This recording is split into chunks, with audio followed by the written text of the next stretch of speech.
परम गुरुभ्यो नमः। श्रीमदानंदतीर्थ भगवत्पादाचार्य गुरुभ्यो नमः। श्रीराम राम रामेति रमे रामे मनोरमे सहस्रनाम तत्तुल्यं राम नाम वरानने। अशेष वाग्जाड्यमलापहंत्री नवं नवं स्पष्टसुवाक्प्रदायिनी ममेह जिह्वाग्रसुरंगनर्तकी भव प्रसन्ना वदने च मे श्रीः। धर्म विज्ञान वैराग्य परमैश्वर्यशालिनः आनंदतीर्थ भगवत्पादान् वन्दे निरन्तरम्। भवति यदनुभावादेडमुकोऽपि वाग्मी जडमतिरपि जन्तुर्जायते प्राज्ञमौलिः। सकल वचन चेतो देवता भारती सा मम वचसि निधत्तां सन्निधिं मानसे च। यस्य वाक्कामधेनुर्नः कामितार्थान् प्रयच्छति सेवे तं जययोगीन्द्रं कामबाणच्छिदं सदा। भावबोधकृतं सेवे रघुत्तम महागुरुं यच्छिष्य शिष्य शिष्यात्याः टिप्पण्याचार्य संज्ञिताः। श्रीमतो राघवेन्द्रस्य नमामि पदपङ्कजे कामिता शेष कल्याण कलना कल्पपादपौ। सत्यं सत्यं पुनः सत्यं विष्णुतीर्थ प्रसादतः सर्वे कामा भवन्तेव शपथो बिम्बसन्निधौ। शास्त्रेषु पारदृश्वां शास्त्रज्ञेषु वत्सलं दीनभक्तोद्धारकरं सत्यात्मानं यतिं भजे विद्यापीठ विधातारं विद्यावारिधिचन्द्रं विद्यार्थिवत्सलं वन्दे महामहिम सद्गुरुम् आपादमौलिपर्यन्तं गुरूणाम् आकृतिं स्मरेत् तेन विघ्नाः प्रणश्यन्ति सिद्ध्यन्ति च मनोरथाः। हरिः ओम हरिः ओम हरिः ओम।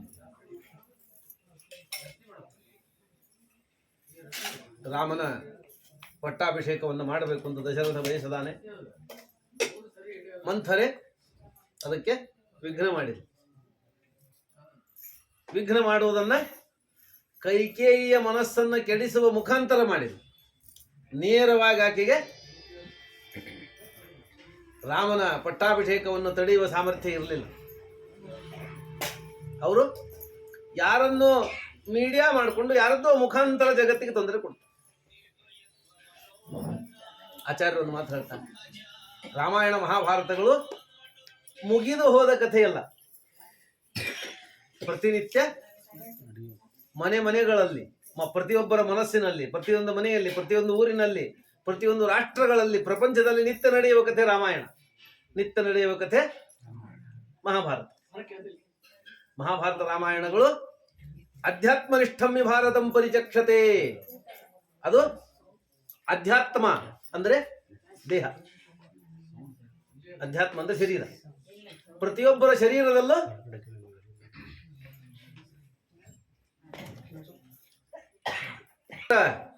ಶರೀರದಲ್ಲೂ ರಾಮಾಯಣ ಮಹಾಭಾರತಗಳು ನಡೀತದೆ. ಪ್ರತಿಯೊಂದು ಮನೆಯಲ್ಲಿ ನಡೀತದೆ, ಪ್ರತಿಯೊಂದು ಊರಲ್ಲಿ ನಡೀತದೆ, ಪ್ರತಿಯೊಂದು ರಾಜ್ಯದಲ್ಲಿ, ಪ್ರತಿಯೊಂದು ರಾಷ್ಟ್ರದಲ್ಲಿ ನಿತ್ಯದಲ್ಲಿ ರಾಮಾಯಣ ಮಹಾಭಾರತಗಳು ನಡೀತದೆ. ಮಂಥರ ಅಂತ ಅನ್ನೋದು ಕೇವಲ ರಾಮಾಯಣದಲ್ಲಿ ರಾಮನ ಕಾಲಕ್ಕಿದ್ದವಳು ಮಾತ್ರವಲ್ಲ, ಮಂಥರೆ ನಿತ್ಯ ನೂತನವಾದ ಪಾತ್ರ. ರಾಮಾಯಣ ಕಾಲದಲ್ಲಿ ರಾಮನ ಪಟ್ಟಾಭಿಷೇಕವನ್ನ ತಡೆದ ಮಂಥರೆ ಇದ್ರೆ, ಈಗ ರಾಮನ ದೇವಸ್ಥಾನ ಆಗಬಾರ್ದು ಅಂತ ತಡೆದವರೆಲ್ಲ ಯಾವ ಮಂಥರೆ ಕಡಿಮೆ? ಮಂಥರೆಯ ಹೊಸ ವರ್ಷನ್ ನೀವು, ಮಂಥರೆಯ ಮತ್ತೊಂದು ರೂಪದಿಂದ ಹುಟ್ಟಿ ಬಂದವು. ಹಾಗಾಗಿ ಒಳ್ಳೆಯ ಕೆಲಸಗಳನ್ನು ವಿರೋಧ ಮಾಡುವವರೆಲ್ಲ ಮಂಥರೆಯ ಹೊಸ ಹೊಸ ಹೊಸ ರೂಪಗಳಲ್ಲಿ ಹುಡ್ತಾರೆ. ಅದು ಹೆಣ್ಣೆ ಆಗಿರಬೇಕು ಅಂತಿಲ್ಲ. ಮತ್ತೆ ಮಂಥರ ಅಂತ ಅನ್ನೋದೊಂದು ರೂಪಕ ಅಷ್ಟೇ, ಅದು ಹೆಣ್ಣೆ ಆಗಿರಬೇಕು ಅಂತೇನಿಲ್ಲ. ಪ್ರತಿ ಮನೆಗಳಲ್ಲಿ ಮಂಥರ ಇದ್ದಾರೆ. ಮನೆಯನ್ನು ಹೊಡೆದವರೆಲ್ಲ ಮಂಥರ ಮನೆ ಹೊಡೆದು ಹಾಕ್ತಾರೆ. ಪ್ರತಿ ಊರುಗಳಲ್ಲಿದ್ದಾರೆ. ಏನೋ ನೆಪ ಮಾಡಿ ಊರುಗಳನ್ನು ಹೊಡಿತಾರೆ. ಪ್ರತಿ ಧಾರ್ಮಿಕ ಸಂಸ್ಥೆಗಳಲ್ಲಿ ಮಠ ಮಂದಿರಗಳಲ್ಲಿದ್ದಾರೆ. ಒಂದು ಮಠ, ಒಂದು ದೇವಸ್ಥಾನ ಸಂಸ್ಥೆ ಚೆನ್ನಾಗಿ ನಡೀತದೆ ಅಂತಂದ್ರೆ ಏನೋ ಜಗಳ ಹಚ್ಚಿ ಯಾರನ್ನೋ ತಂದು ಹಾಕಿ ಇಬ್ರು ಬಂದಲ್ಲಿ ಜಗಳ ಇಟ್ಟು ಅದನ್ನ ಕೆಡಿಸಿ ಬಂದು ಮಾಡುವ ಮಂತ್ರಗಳು ಎಷ್ಟು ಜನ ಇಲ್ಲ? ನಿಮ್ಮೆಲ್ಲ ಅನುಭವಕ್ಕೆ ಬರ್ತದೆ. ನಾನು ಇಷ್ಟು ಹೇಳಿದ್ರೆ ಸಾಕು, ನಿಮ್ಮ ಕಣ್ಣು ಮುಂದೆ ಅನೇಕ ಮಂಥರೆಯರ ಪಾತ್ರ ಬಂದು ಹೋಗುತ್ತೆ. ಹೀಗೆ ಮಂಥರೆ ನಿತ್ಯ ನೂತನ. ಮಂಥರೆ ಮುಗಿದು ಹೋದ ಕಥೆಯಲ್ಲ. ನೀವಿನ್ನ ರಾಷ್ಟ್ರ ಮಟ್ಟಕ್ಕೆ ಹೋದ್ರೆ ಏನೇನೋ ನೆಪ ಹೇಳಿ ನಮಗ ಭಾರತದ ತುಂಡು ಮಾಡಿ ಕೊಡ್ಲಿಲ್ಲ ಅಂದ್ರೆ ಭಾರತವನ್ನ ಒಡೆದು ಹಾಕ್ತೀನಿ ಅಂತ ಈ ಭಾರತದ ದಶರಥರಂತ ಇದ್ರಲ್ಲ ನಾಯಕರನ್ನ ಹೆದರಿಸಿ ಪಾಕಿಸ್ತಾನವನ್ನು ಹುಟ್ಟಿಸಿದ ಜಿನ್ನ ಯಾವ ಮಂತ್ರ ಕಡಿಮೆ? ಹಾಗಾಗಿ ಮಂಥರ ಅಂತ ಅನ್ನುವುದು ಎಲ್ಲ ಜೀವನದಲ್ಲೂ, ಎಲ್ಲ ಹಂತದಲ್ಲೂ, ಎಲ್ಲ ಸ್ತರಗಳಲ್ಲೂ ಇರುವ ಪಾತ್ರ. ವಾಲ್ಮೀಕಿ ಅದನ್ನ ಅಷ್ಟು ಜೀವನಕ್ಕೆ ಹತ್ತಿರವಾಗಿ ಚಿತ್ರಣ ಮಾಡಿಕೊಡ್ತಾರೆ. ಹಾಗಾಗಿ ಮಂಥರೆಯನ್ನ ಎಲ್ಲೋ ಹುಡುಕಬೇಕಾಗಿಲ್ಲ. ನಾವು ಮಂಥರೆಯನ್ನು ನಮ್ಮ ಮನದೊಳಗೆ, ನಮ್ಮ ಮನೆಯೊಳಗೆ, ನಾವಿರೋ ವಾತಾವರಣದೊಳಗೆ ಹುಡುಕಿಕೊಂಡು ಅವರಿಂದ ದೂರ ಇರುವ ಪ್ರಯತ್ನ ಮಾಡಬೇಕು. ನಮ್ಮ ಮನಸ್ಸಿನಲ್ಲಿ ಇದ್ದ ಮಂಥರೆಯನ್ನು ಹೊರಗೆ ಹಾಕಬೇಕು. ಬೇರೆಯವರ ಮನಸ್ಸಲ್ಲಿ ಇದ್ದೋ ಅಥವಾ ಬೇರೆ ಮಂಥರೆ ರೂಪದಲ್ಲಿ ಇದ್ದವರನ್ನು ದೂರ ಇಡ್ಲಿಕ್ಕೆ ಪ್ರಯತ್ನ ಮಾಡಬೇಕು. ಹಾಗಾಗಿ ಮಹಾಭಾರತ, ರಾಮಾಯಣದ ಎಲ್ಲ ಪಾತ್ರಗಳು ಯೂನಿವರ್ಸಲ್ ಆಗ. ಯಾವುದು ಸುಮ್ಮನೆ ಒಂದು ಕಲ್ಪನೆ ಮಾಡಿ ಹೇಳಬೇಕು ಅಂತ ಅನ್ನೋದಕ್ಕೆ ಕಥೆ ಮಾಡಿ ಹೇಳಿದ್ದಲ್ಲ ವಾಲ್ಮೀಕಿ. ಯಾಕೆಂದ್ರೆ ವೇದವೇ ರಾಮಾಯಣವಾಯಿತು ಅಂತ ರಾಮಾಯಣದ್ದೇ ಮಾತು. ವೇದ ವೇದ್ಯೇ ಪರೇ ಪುಂಸಿ ಜಾತೆ ದಶರಥಾತ್ಮಜೆ ವೇದ ಪ್ರಾಚೇತಸಾದಾಸೀತ್ ಸಾಕ್ಷಾತ್ ರಾಮಾಯಣಾತ್ಮನ. ವೇದವೇ 24,000 ಶ್ಲೋಕ ರೂಪದ ರಾಮಾಯಣವಾಗಿ ಬಂತು ವಾಲ್ಮೀಕಿಗಳಿಂದ. ವಾಲ್ಮೀಕಿ ಯಾರು ಅದೆಲ್ಲ ಬೇರೆ ವಿಷಯ, ಬಿಟ್ಬಿಡೋಣ. ಆದರೆ ವಾಲ್ಮೀಕಿಯನ್ನು ಯಾರೂ ಕೇಳೋರು ಇರಲಿಲ್ಲ. ಎಲ್ಲರೂ ವಾಲ್ಮೀಕಿ ನಮ್ಮವರು ಅಂತ ಅನ್ಕೊಂಡಿದ್ರಿಂದ ಒಂದಾಗಿದ್ದ ಲಾಭ ಏನಂದ್ರೆ ವಾಲ್ಮೀಕಿ ಜಯಂತಿಗೆ ಒಂದು ರಜಾ ಸಿಕ್ತಷ್ಟೇ. ವಾಲ್ಮೀಕಿ ಆದರ್ಶಗಳು, ವಾಲ್ಮೀಕಿ ರಾಮಾಯಣ, ವಾಲ್ಮೀಕಿ ಏನು ಹೇಳಿದ್ದಾರೆ ಅಂತ ಅನ್ನೋದ್ರ ಬಗ್ಗೆ ಜಾಸ್ತಿ ಗಮನ ಯಾರಿಗಿಲ್ಲ. ಆದರೆ ವಾಲ್ಮೀಕಿ ನಮ್ಮವರು ಅಂತ ಎಲ್ಲರೂ ಅನ್ಕೊಂಡಿದ್ದಕ್ಕೆ, ಬಹಳ ಮಂದಿ ನಮ್ಮವರು ಅಂತ ಕ್ಲೇಮ್ ಮಾಡಿದ್ದಕ್ಕೆ ವಾಲ್ಮೀಕಿ ಜಯಂತಿಗೆ ಒಂದು ರಜೆ ಸಿಕ್ತಷ್ಟೇ.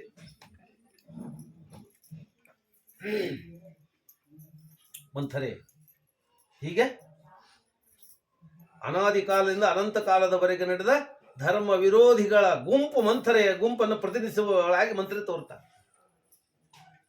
ಕೈಕೇಯಿಯ ಮನಸ್ಸನ್ನ ಹೀಗೆ ಕೆಡಿಸ್ತಾಳೆ. ಕೈಕೇಯಿ ಸ್ವಾಭಾವಿಕವಾಗಿ ಒಳ್ಳೆಯದು, ಆದರೆ ಅವಳನ್ನು ಕೆಡಿಸ್ತಾಳೆ. ಕೆಡುಕಿಗೆ ಆ ಶಕ್ತಿ ಇದೆ. ಕೆಡುಕಿಗೆ ಆ ಶಕ್ತಿ ಇದೆ. ಕೆಟ್ಟ ಪದಾರ್ಥಕ್ಕೆ ಆ ಶಕ್ತಿ. ಭೋಜ ಪ್ರಬಂಧ ಅಂತ ಒಂದು ರಾಮಾಯಣದ ಮೇಲೆ ವ್ಯಾಖ್ಯಾನ. ಭೋಜ ಕವಿ ರಾಜ, ಅವನು ಭೋಜರಾಜ, ಪ್ರಸಿದ್ಧ ಕವಿ, ಅದ್ಭುತವಾದ ನವರಸಗಳನ್ನ ಹೇಳಿಕೊಡುವ ಕವಿ. ಭೋಜ ಪ್ರಬಂಧದಲ್ಲಿ ಬರೀತಾನೆ. ಅವನೊಂದು ಪ್ರಶ್ನೆ ಮಾಡ್ತಾನೆ. ಶ್ರೀರಾಮಚಂದ್ರ, ರಾಮಚಂದ್ರ ಅವನು ಇಡೀ ಅಯೋಧ್ಯೆ, ಇಡೀ ಪ್ರಪಂಚ ರಾಮನನ್ನು ನೋಡಿ ಸಂತೋಷ ಪಡ್ತು. ರಾಮನನ್ನು ನೋಡಿ ಸಂತೋಷ ಪಡ್ತು. ರಾಮ ದರ್ಶನ ಆದ್ರೆ ಸಾಕು. ಯಾಕಂದ್ರೆ ರಾಮಚಂದ್ರ, ಅವನು ಚಂದ್ರ ದರ್ಶನದಿಂದ ಎಷ್ಟೇ ಆಯಾಸ ಆಗಿದ್ರು ಬೆಳದಿಂಗಳಲ್ಲಿ ಕೂತ್ರೆ ತಂಪಿಗೆ ಮನಸ್ಸು ಪ್ರಫುಲ್ಲ ಆಗದು. ಹಾಗಾಗಿ ರಾಮಚಂದ್ರನ ನೋಡಿ ಎಲ್ಲರ ಮನಸ್ಸು ಕರಗ್ತು, ಎಲ್ಲರಿಗೂ ಸಂತೋಷ ಆಯ್ತು. ಯಾಕಂದ್ರೆ ರಾಮ ಅಂದ್ರೆ ರಮಂತೆ ಅಸ್ಮಿನ್ ಯೋಗಿನಃ ಇತಿ ರಾಮ. ಎಲ್ಲಿ ಜ್ಞಾನಿಗಳು, ಎಲ್ಲಿ ಭಕ್ತರು, ಎಲ್ಲಿ ಸಜ್ಜನರು ಸಂತೋಷ ಪಡ್ತಾರೋ ಅವನು ರಾಮ. ಹೀಗಿದ್ದ ರಾಮನನ್ನು ನೋಡಿ ಕೈಕೇಯಿ ಸ್ವಾಭಾವಿಕವಾಗಿ ಒಳ್ಳೆಯವಳು. ಹಾಗಾಗಿ ರಾಮನ ಮೇಲೆ ಪ್ರೀತಿ ಇರಬೇಕಾಗಿತ್ತು, ರಾಮನನ್ನು ನೋಡಿ ಸಂತೋಷ ಪಡಬೇಕಾಗಿತ್ತು. ಅವಳಿಗೆ ಆಗಲಿಲ್ಲ ಏನಂದ್ರೆ ಇತ್ತು ಅಂದ್ರು ಭೋಜ ಪ್ರಬಂಧ ಅಂತ ಸಂತೋಷ ಇತ್ತು ಅವಳಿಗೆ. ಆದ್ದರಿಂದಲೇ ರಾಮನ ಪಟ್ಟಾಭಿಷೇಕದ ವಾರ್ತೆಯನ್ನು ಕೇಳಿ ಮುತ್ತಿನ ಸರವನ್ನು ಉಡುಗೊರೆಯಾಗಿ ಕೊಟ್ಟಿದ್ಲು. ಆದರೆ ಕೈಕೇಯಿಯ ಪ್ರಭಾವ ಎಷ್ಟು ಆಯ್ತು ಅವಳ ಮೇಲೆ ಅಂದ್ರೆ ಅವಳು ತನ್ನಲ್ಲಿ ಮನಸ್ಸಲ್ಲಿದ್ದ ರಾಮನ ಪ್ರೀತಿಯನ್ನು ಮರೆತು ಹೋಗುವಂತೆ ಮಾಡ. ಆ ಭೋಜ ಅಂತಾನೆ, ರಾಕಾಚಂದ್ರೇ ರಾಜಮಾನೆಪ್ಯವಾಧಂ ವೀರುಚ್ಛನ್ನ ಚಂದ್ರಕಾಂತ ಸ್ಥಳೀವ. ಒಂದು ಅದ್ಭುತವಾದ ಉದಾಹರಣೆ ಕೊಡ್ತಾನೆ ಭೋಜ. ನೀವೆಲ್ಲ ಕೇಳಿರ್ಬೇಕು ಚಂದ್ರಕಾಂತ ಶಿಲೆ ಅಂತ. ಚಂದ್ರಕಾಂತ ಶಿಲೆ, ಸೂರ್ಯಕಾಂತ ಶಿಲೆ ಅಂತ ಕೇಳಿರ್ತೀರಿ. ಅವು ಚಂದ್ರಕಾಂತ ಶಿಲೆ ಅಂದ್ರೆ ಚಂದ್ರನ ಕಿರಣಗಳಿಗೆ ಆ ಕಲ್ಲು ಕರಗ್ತದೆ. ಸೂರ್ಯಕಾಂತ ಶಿಲೆ ಅಂದ್ರೆ ಆ ಸೂರ್ಯನ ಕಿರಣಗಳಿಗೆ ಕಲ್ಲು ಕರಗ್ತದೆ. ಹೀಗೆ ಕಲ್ಲು ಕರಗಿ ಉಂಟಾದದ್ದೇ ಶಿಲಾಜಿತ್. ಆಯುರ್ವೇದದಲ್ಲಿ ಹೆಚ್ಚು ಬಳಸುವ ಔಷಧ, ಬಹಳ ಹೆಚ್ಚು ಪ್ರಮಾಣದಲ್ಲಿ ಬಳಸುವ ಅತಿ ಹೆಚ್ಚಿನ ಬೆಲೆಯುಳ್ಳ ಪದಾರ್ಥ ಶಿಲಾಜಿತ್. ಹಿಮಾಲಯದ ಭಾಗದಲ್ಲಿ ಸಿಗ್ತದೆ ಅಂತ ಹೇಳ್ತಾರೆ. ಹಾಗೆ ಚಂದ್ರಕಾಂತ ಶಿಲೆ ಚಂದ್ರನ ಕಿರಣ ಬಿದ್ದರೆ ಕರಗ್ತದೆ. ಇಲ್ಲಿ ರಾಮನೇ ಚಂದ್ರ, ರಾಮಚಂದ್ರನಾಗಿದ್ದಾಗ ಎಲ್ಲರ ಹೃದಯಗಳು ಕರಗ್ತವೆ. ರಾಮನ ಭಕ್ತಿಯಿಂದ ಕರಗಿ ಹೋಯ್ತು. ಕೈಕೇಯ ಹೃದಯ ಮಾತ್ರ ಕರಗದೆ ಕಲ್ಲಾಗಿ ಉಳಿತು. ಕಾರಣ ಏನು? ವೀರುಚ್ಛನ್ನ ಚಂದ್ರಕಾಂತ ಸ್ಥಳೀವ. ಕೈಕೇಯ ಹೃದಯ ಚಂದ್ರಕಾಂತ ಮಣಿ. ರಾಮನನ್ನು ನೋಡಿ ಕರಗ್ತಾ ಇತ್ತು, ಸಂತೋಷ ಪಡ್ತಿತ್ತು. ಆದರೆ ಒಂದು ಚಂದ್ರಕಾಂತ ಮಣಿ ಅರಣ್ಯದಲ್ಲಿದೆ. ಚಂದ್ರನ ಬೆಳಕು ಬಿದ್ದಾಗ ಕರಗ್ತದೆ. ಚಂದ್ರನ ಬೆಳಕು ಹೋದ ಮೇಲೆ ಮತ್ತೆ ಗಟ್ಟಿ ಆಗ್ತದೆ, ಕಲ್ಲಿನ ಸ್ವಭಾವ. ಹಾಗಿದ್ರೆ ಕೈಕೇಯಿಯು ರಾಮನನ್ನು ನೋಡಿ ಸಂತೋಷ ಪಡ್ತಿದ್ಲು. ಆದರೆ ಆ ಅರಣ್ಯದಲ್ಲಿ ಇದ್ದ ಚಂದ್ರಕಾಂತ ಮಣಿಯ ಮೇಲೆ ಒಂದು ವಿಷದ ಬಳ್ಳಿ ಬೆಳೆದು ಬಿಟ್ರೆ, ವಿಷದ ಬಳ್ಳಿ ಬೆಳೆದು ಬಿಟ್ರೆ ಅದರ ಮೇಲೆ ಚಂದ್ರನ ಕಿರಣಗಳು ಮುಟ್ಟದೇ ಇದ್ರೆ ಅದು ಕರಗೋದಿಲ್ಲ. ಹಾಗ ಕೈಕೇಯ ಹೃದಯ ಅಂತನ್ನುವ ಚಂದ್ರಕಾಂತ ಮಣಿ ಮೇಲೆ ಮಂಥರ ಅಂತನ್ನುವ ವಿಷದ ಬಳ್ಳಿ ಬೆಳೆದು ಬಿಡ್ತದೆ, ಅದನ್ನು ಮುಚ್ಚಿ ಹಾಕ್ಬಿಡುತ್ತೆ. ಹಾಗಾಗಿ ರಾಮಚಂದ್ರನ ಗುಣಗಳಿಗೂ ಕರಗದೆ ಇದ್ದಷ್ಟು ಕಠಿಣ ಆಯಿತು ಕೈಕೇಯ ಹೃದಯ. ಮತ್ತೊಂದು ದೃಷ್ಟಾಂತ ಕೊಡ್ತಾನೆ. ಅಂಬೋಜಿನ್ಯಾಹ ಶಿಶಿರ ಸರಸಃ ಕಾಸರೀವ ಅಚ್ಚಮಂಬಃ ಕೈಕೇಯ್ಯಾಹ ಹೃದಯ ಮದಯಂ ಮಂಥರ ನಿರ್ಮಮಂಥ. ಕೈಕೇಯ ಹೃದಯ ಶಿಶಿರ ಋತುವಿನ ಕೆರೆ ಇದ್ದಂಗಿತ್ತು. ಹೇಮಂತ ಮುಂದೆ ಶಿಶಿರ ಋತು ಬರ್ತದೆ. ಈಗೆಲ್ಲ ಒಣ ಗಾಳಿಗೆ ಜಲಾಶಯಗಳೆಲ್ಲ ಒತ್ತಿ ಶಿಶಿರ ಋತು ಬಂತು ಅಂದ್ರೆ ಕೆರೆ ಒಳಗೆಲ್ಲೋ ಸ್ವಲ್ಪ ನೀರು ಉಳ್ಕೋತ, ನೀರು ಒಣಗಿ ಹೋಗ್ಬಿಡ್ತದೆ. ಏಪ್ರಿಲ್ ಮೇ ಬಂತರು ಗೊತ್ತಾಗುತ್ತೆ ನಿಮಗೆಲ್ಲ, ಒಣಗಿ ಹೋಗ್ಬಿಡ್ತದೆ. ಮೇಲೆ ನೋಡ್ಲಿಕ್ಕೆ ನೀರು ಕಣ್ಣಂಗೆ ಕಾಣ್ತಿರ್ತವೆ, ಒಂದಿಷ್ಟೇ ನೀರು, ಕೆಳಗೆ ಬರೀ ಕೆಸರು. ಹಾಗೆ ಕೈಕೇಯ ಹೃದಯದೊಳಗೆ ಸ್ವಾಭಾವಿಕವಾಗಿ ಆ ಬೆಳೆದ ವಾತಾವರಣದಿಂದ ಅವಳ ಮನಸ್ಸಲ್ಲಿ ಬೇಕಾದಷ್ಟು ಕೆಸರಿತ್ತು. ಒಳ್ಳೆಯವಳಾದ್ರಿಂದ ಒಂದಷ್ಟು ತಿಳಿ ನೀರು ಇತ್ತು. ರಾಮಭಕ್ತಿ ಅಂತನೋ ರಾಮನ ಮೇಲೆ ಸ್ನೇಹ ಅಂತನೋ ತಿಳಿ ನೀರಿತ್ತು. ಆದರೆ ಏನಾಯ್ತು ಅಂತಂದ್ರೆ ಕಾಸರಿ ಅಂದ್ರೆ ಮಂಥರ ಅಂತನೋ ಎಮ್ಮೆ ಬಂದು ಅವಳ ಮನಸ್ಸನ್ನು ನೀರಲ್ಲಿ ಉಳ್ಳಾಡಿ ಬಿಡ್ತದೆ. ಮಂಥರ ಅಂತನೋ ಎಮ್ಮೆ ಬಂದು ನೀರಲ್ಲಿ ಉಳ್ಳಾಡಿದ್ರಿಂದ ನೀರೆಲ್ಲ ರಾಡಿಯಾಗಿ ಹೋಗ. ಕಾಸರಿ ಅಂದ್ರೆ ಎಮ್ಮೆ. ಮಂಥರ ಅಂತನೋ ಎಮ್ಮೆ ಕೈಕೇಯಿಯ ಮನಸ್ಸು ಅಂತನೋ ಕೆರೆಯಲ್ಲಿ ಉಳ್ಳಾಡಿ ಅದನ್ನು ಕೆಡಿಸಿ ಹೋಗ್ಬಿಡ್ತು ಅಂತ ಭೋಜರಾಜ ಹೇಳ್ತಾರೆ. ಹೀಗೆ ಮಂಥರೆಯ ಉಪದೇಶದಿಂದ ಕೈಕೇಯಿ ಕೆಟ್ಟು. ಹೀಗೆ ಮಂಥರೆಯ ಉಪದೇಶದಿಂದಲೇ ರಾಷ್ಟ್ರಗಳ ವಿಭಜನೆ ಆಯಿತು. ಮಠಮಾನ್ಯಗಳು ಒಡೆದು ಹೋಯ್ತು. ಮಾಡಬೇಕಾದ ಕೆಲಸವನ್ನು ಬಿಟ್ಟು ಮಠಮಾನ್ಯಗಳು ನ್ಯಾಯಾಲಯಕ್ಕೆ ಹೋಗಿ ಕೋಟಿ ಗಟ್ಟಲೆ ಖರ್ಚು ಮಾಡುವ ಪರಿಸ್ಥಿತಿ ಬಂದದ್ದು ಈ ಮಂತ್ರಿಗಳೇ ಹುಟ್ಟಾಕಿದ್ದ ಅವಸ್ಥೆ ಇದೆಲ್ಲ. ಹಾಗಾಗಿ ಇದು ಮಂಥರೆ ಅಂತ ಅನ್ನೋದು ನಿತ್ಯವಾದ ವರ್ಷ. ಇದರ ಬಗ್ಗೆ ಬಹಳ ಎಚ್ಚರಿಕೆಯಿಂದ ಇರಬೇಕು. 25 ವರ್ಷ ರಾಮನನ್ನು ನೋಡಿದ್ಲು ಕೈಕೇಯಿ. ರಾಮನಿಗೆ 25 ವರ್ಷ. ಭರತನಂತ ಮಗನನ್ನು ಪಡೆದಿದ್ಲು. ದಶರಥನಂತ ಗಂಡ. ಲಕ್ಷ್ಮಣ ಹೇಳ್ತಾನೆ, ಯಶ್ಯಾ ಭರ್ತ ದಶರಥ.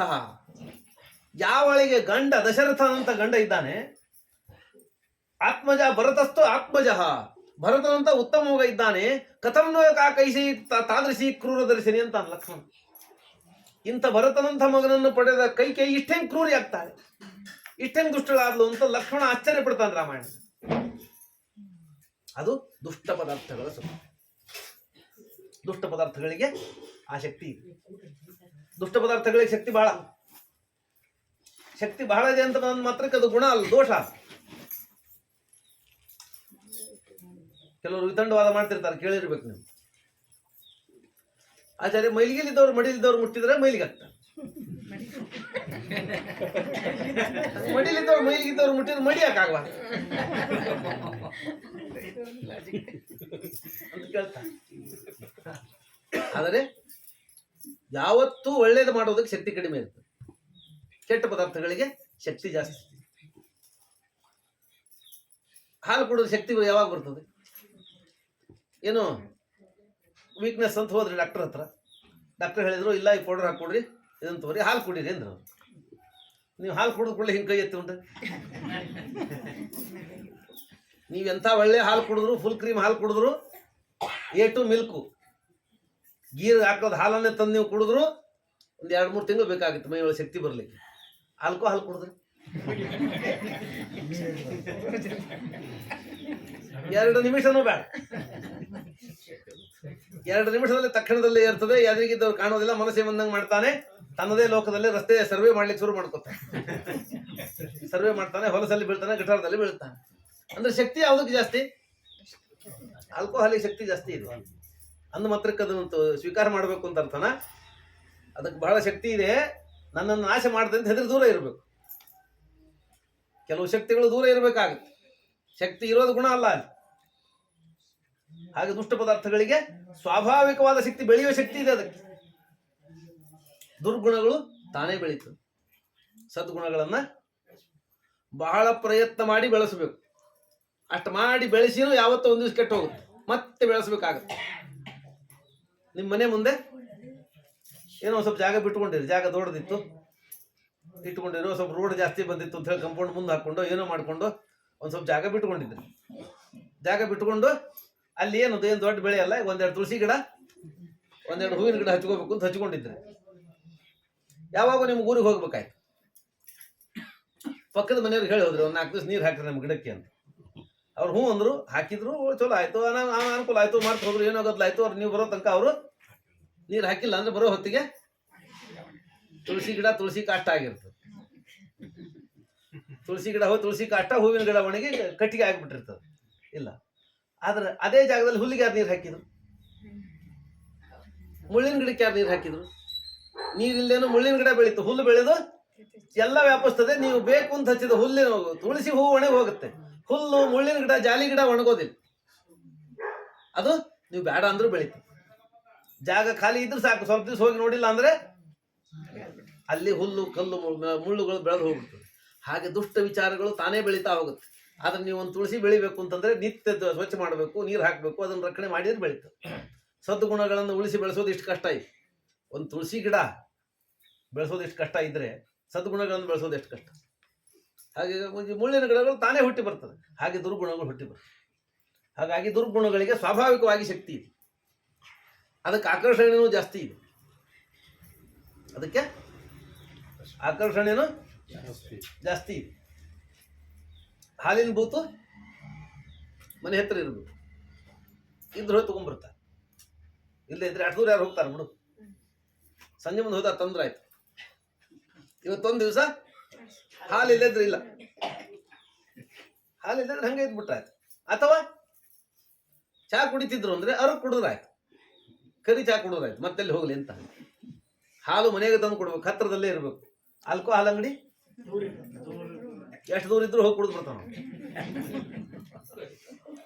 ಹಾಲು 2 ರೂಪಾಯಿ ದುಬಾರಿ ಆದ್ರೆ ಸ್ಟ್ರೈಕ್ ಮಾಡ್ತಾರೆ. ಸರ್ಕಾರ ಮೊದಲು ಹೇರಿಸೋದೇ ಆಲ್ಕೋಹಾಲನ್ನು, ಯಾಕಂದ್ರೆ ಅವ್ರ ಆದಾಯದ ಮೂಲವೇ ಅದು. ಅದಕ್ಕೆ ಎಷ್ಟು ಜಾಸ್ತಿ ಆದರೂ ಹೋಗ್ತಾನೆ. ಕಾರಣ ಇಷ್ಟೇ, ಅದಕ್ಕಿರುವ ಪ್ರಬಲವಾದ ಆಕರ್ಷಣೆ. ದುಷ್ಟ ಪದಾರ್ಥಗಳಿಗೆ ಆಕರ್ಷಣೆ ಜಾಸ್ತಿ ಇದೆ ಅಂತ ಅನ್ನೋದಷ್ಟೇ ಮೂಲ. ಹೀಗೆ ಮಂಥರೆ ರಾಮಾಯಣಕ್ಕೆ ಟ್ವಿಸ್ಟ್ ಕೊಟ್ಟು, ರಾಮ ಪಟ್ಟಾಭಿಷೇಕವನ್ನು ತಡೆದು ಕೈಕೇಯಿ ಆಕೆ ವಶವಾದ. ಆಗ ದಶರಥ ಪಟ್ಟಾಭಿಷೇಕ ತಯಾರಿ ಮುಗಿಸಿದ. ಇಲ್ಲಿಯೇ ತನಕ ಕೈಕೇಯಿಗೆ ಸುದ್ದಿ ಗೊತ್ತಿಲ್ಲ, ತಾನೇ ಹೋಗಿ ಕೈಕೇಯಿಗೆ ಸುದ್ದಿ ಹೇಳಬೇಕು ಅಂತ ಆಕೆ ಅರಮನೆಗೆ ಬಂದು ಕೈಕೇಯಿಗೆ ರಾಮ ಪಟ್ಟಾಭಿಷೇಕ ಸುದ್ದಿ ಹೇಳಿಬಿಡ್ಬೇಕು. ಬಹಳ ಸಂತೋಷ ಪಡ್ತಾಳೆ. ಆಕೆ ಒಂದು ಹೂ ಅಂದ್ಬಿಟ್ರೆ ಮುಗಿದು ಹೋಯ್ತು ಅಂತ ಬಹಳ ಸಂತೋಷದಲ್ಲಿ ಏನೇನೋ ಲೆಕ್ಕ ಹಾಕ್ತಾ ಅವನು ಬಂದ. ಆದರೆ ಅಂತ ದಯ ತಾನೊಂದು ಬಗೆದರೆ ದಯ ಒಂದು ಬಗೀತು ಅಂತ ಹೇಳಿ ರಾಮ ಅಲ್ಲೇ ಇದ್ದ ದೈವ. ಆದರೆ ರಾಮ ವನವಾಸ ಹೋಗೋದನ್ನು ಬಯಸಿದ್ದ, ಯಾಕಂದ್ರೆ ಅವನ ಅವತಾರ ಆಗಿದ್ದೆ ದಶಕ ರಾವಣಾದಿಗಳ ಸಂಹಾರಕ್ಕಾಗಿ. ಅವನ ಅರಮನೆಯಲ್ಲಿ ಕುಳಿತೇನು ಮಾಡ್ತಾನೆ, ಅದಕ್ಕೆ ಬೇಕಾದ ವ್ಯವಸ್ಥೆಯನ್ನು ಅವನೇ ಮಾಡಿಕೊಂಡ. ದಶರಥ ಕೈಕೇಯಿಯ ಅಂತಃಪುರಕ್ಕೆ ಬರ್ತಾನೆ. ಕೈಕೇಯಿ ಕೋಪಗ್ರಹದಲ್ಲಿ ಮಲಗಿದ್ಲಂತೆ. ಕೋಪಗ್ರಹ ಅಂದ್ರೆ ಸಿಟ್ಟು ಬಂದ್ರೆ ಮಲ್ಕೊಳ್ಳಿಕ್ಕೆ ಒಂದು ಪ್ರತ್ಯೇಕ ರೂಮ್, ಬೇಕಾದಷ್ಟು ಇರ್ತಿತ್ತು, ರೂಮ್ಗಳು ಇರ್ತಿದ್ವು. ಈಗ ಇರೋದೇ ಒಂದು 30-40 ಒಳಗೆ ಎಷ್ಟೆಷ್ಟು ರೂಮ್ ಮಾಡ್ಕೊಂಡಿರ್ತಾರೆ. ಏನ್ ಸೀಟ್ ಬರೋದು, ಏನು ಬಂದ್ರು ಭಾಳ ಅಂದ್ರೆ ತಂಬಿಗೆ ಹೋಗೋದು, ಥಾಲಿ ಹೋಗೋದು, ಇಷ್ಟರ ಮೇಲೆ ಸೀಟ್ ತೋರಿಸ್ಬೇಕಷ್ಟೇ. ತಂಬಿಗೆ ತಾಲಿ ಹೋಗೋದು, ಏನು ಟರಪರ ಮಾಡಿ ಒದರಾಡಿ ಮುಗಿಸ್ಬೇಕಾಗುತ್ತೆ. ಅವ್ರಿಗೆಲ್ಲ ಸಂತೋಷ ಬಂದ್ರು ಒಂದು ಆಟ ಆಡ್ಲಿಕ್ಕೆ ಒಂದು ಜಾಗ, ಮಲ್ಕೊಳ್ಳಿಕ್ಕೆ ಸೀಟ್ ಬಂದ್ರೆ ಮಲಗಲಿಕ್ಕೆ ಒಂದು ಜಾಗ ಮಾಡಿದ್ರು. ಹಂಗ ನಂಗೆ ಸೀಟ್ ಬಂತು ಅಂತ ಹೇಳೋ ಕಾರಣ ಇಲ್ಲ. ಅಲ್ಲಿ ಹೋಗಿ ಮಲ್ಕೊಂಡ್ಬಿಟ್ರೆ ಈಗ ಸೀಟ್ ಬಂದು ಅಂತ ತಿಳ್ಕೊಬೇಕು. ಕೋಪಗ್ರಹದಲ್ಲಿ ಹೋಗಿ ಮಲಗಿದ್ಲು. ಕೋಪಗ್ರಹ ಇಲ್ಲಾಕೆ ಇದ್ದಾಳೆ ಹುಡುಕ್ತಾ ಕೋಪಗ್ರಹದಲ್ಲಿ ಹೋಗಿ ಕೇಳ್ದ, ನಿನಗೇನಾಗಿದೆ, ಯಾಕೆ ಸಿಟ್ಟಿಗೆ ಬಂದಿ ಅಂದ ಕೂಡಲೇ ಕೈಕೇಯಿ ಎದ್ದು ಕೂಡ್ತಾಳೆ. ಮಂಥರೆ ಹೇಳಿಕೊಟ್ಟ ಮಾತಿನಿಂದ ಕೇಳ್ತಾಳೆ, ಹಿಂದೆ ನೀನು ಹೊರ ಕೊಟ್ಟಿದ್ದೆ ನೆನಪಿದೆ ನನಗೆ, 2 ವರ ಕೊಟ್ಟಿದ್ದೆ, ತಗೊಂತ ಹೇಳಿದ್ದೆ, ನಾನು ಇರ್ಲಿ ಬಿಡು ನಿನ್ನ ಕಡೆಗೆ ಇಟ್ಟಿದ್ದೆ ಅವನು. ಈಗ ಕೇಳ್ತೀನಿ ಅಂದ್ಲಕ್ಕಿ. ಟೈಮ್ ಸೆನ್ಸ್ ಭಾರಿ ಇತ್ತಾಕಿ. ಮಂಥರೆ ಹೇಳಿಕೊಟ್ಟಿದ್ದು, ಸಮಯ ಸಾಧಕರವರೆಲ್ಲ. ಏನು ಬೇಕು ಕೇಳಿ ನನಗೆ ಅಂದ. ಏನು ನನಗೇನು ಬೇಡ, ಜಾಸ್ತಿ ಏನು ಬೇಡ. ರಾಮ ಅರಣ್ಯಕ್ಕೆ ಹೋಗ್ಬೇಕು, ಭರತ ರಾಜನಾಗ, 2 ಮಾಡಿ ಸಾಕು ಅಂದು. ದಶರಥ ದಪ್ಪನೆ ಬಿದ್ದ, ಕೆಳಗೆ ಬಿದ್ದ, ಜೋರಾಗಿ ಅತ್ತ. ಆಕೆ ಕಾಲು ಹಿಡ್ಕೊಳಕ್ಕೆ ಹೋದ. ಆಕೆ ಕಾಲು ಹಿಡ್ಕೊಂಡ. ನಾನು ಬಹಳ ವೃದ್ಧನಾಗಿದ್ದೀನಿ, 60,000 ವರ್ಷ ಈಗ ವೃದ್ಧನಾಗಿ ಹೇಗೋ ಈ ಸಂಸಾರದ ರಾಜ್ಯದ ಭಾರವನ್ನು ಜಗ್ತಾ ಇದ್ದೀನಿ. ಮುದುಕನಾದ ನನ್ನ ಮೇಲೆ ಆದರೂ ಕರುಣೆ ಮಾಡು, ಹಾಗೆ ಮಾಡು, ಹೀಗೆ ಮಾಡು ಅಂತ ಹೇಳ್ದ. ಏನು ಮಾಡಿದ್ರು ಕೇಳಿಲ್ಲ. ಇವೆಲ್ಲ ಆಗಲೇಬೇಕು ಅಂತ ಹೇಳಿದ್ಲು. ದಶರಥ ಒಂದು ಸ್ವಲ್ಪ ಸಿಟ್ಟಿಗೆ ಬಂದ. ಎಲ್ಲಾದರೂ ಹೋಗು, ಹಾಳಾಗಿ ಹೋಗು, ರಾಜ್ಯ ಏನಾದರೂ ಮಾಡ್ಕೋ, ನಾನು ರಾಮನಿಗೆ ಪಟ್ಟಾಭಿಷೇಕ ಕಟ್ಟೋದೇ ಸರಿ ಅಂದ. ರಾಮನಿಗೆ ಪಟ್ಟಾಭಿಷೇಕ ಕಟ್ಟೋದೇ ಸರಿ. ಭರತ ಬಂದರೂ ನನಗೆ ರಾಜ್ಯ ಬೇಕು ಅಂತ ಕೇಳೋದಿಲ್ಲ. ಅವನಿಗೆ ಈ ಕುಲ ಪರಂಪರೆಯ ಬಗ್ಗೆ ಗೊತ್ತಿದೆ, ಕೇಳೋದಿಲ್ಲ. ಹಾಗಾಗಿ ನಾನು ಅವನಿಗೆ ಪಟ್ಟ ಕಟ್ಟೋದೇ ಸರಿ, ಏನು ಬೇಕಾದ್ರೂ ಮಾಡಿದ್ರು ಸರಿ, ಕಟ್ಟೋದಿಲ್ಲ ಅಂತ ಹೇಳ್ದ. ಆಗ ದಶರಥ ಏನು ಮಾಡಿದ್ರು ಬಿಡದಿದ್ದಾಗ ಎಚ್ಚರ ತಪ್ಪಿ ಬಿದ್ದು ಹೋದ. ಆಮೇಲೆ ಎಚ್ಚರ ಹಾಕಿದರೆ ಸುಮಂತು ಬಂದ. ಅಲ್ಲಿ ಸುಮಂತ್ರ ಅವನ ಮಂತ್ರಿ. ಅವನು ಹೇಳ್ದ, ಈಕೆಯ ಮಾತನ್ನು ಕೇಳಬೇಡ, ಈಕೆಯ ಮಾತನ್ನು ಕೇಳಬೇಡ, ಈಕೆಯ ಪ್ರವೃತ್ತಿ DNA ಸರಿ ಇಲ್ಲ ಅಂದ. ಈಕೆ DNA ಸರಿ ಇಲ್ಲ, ಇವರು ಮನೆತನದ ಪದ್ಧತಿ ಆಗಿದೆ. ಕನ್ನಡದಲ್ಲಿ ಒಂದು ಮಾತು ಹೇಳ್ತಾರಲ್ಲ, ನೂಲ್ ನೋಡಿ ಸೀರೆ, ನೂಲ್ನಂತೆ ಸೀರೆ ತಾಯಿ ಅಂತೆ ಮಗಳು ಅಂತ ಹೇಳಿ.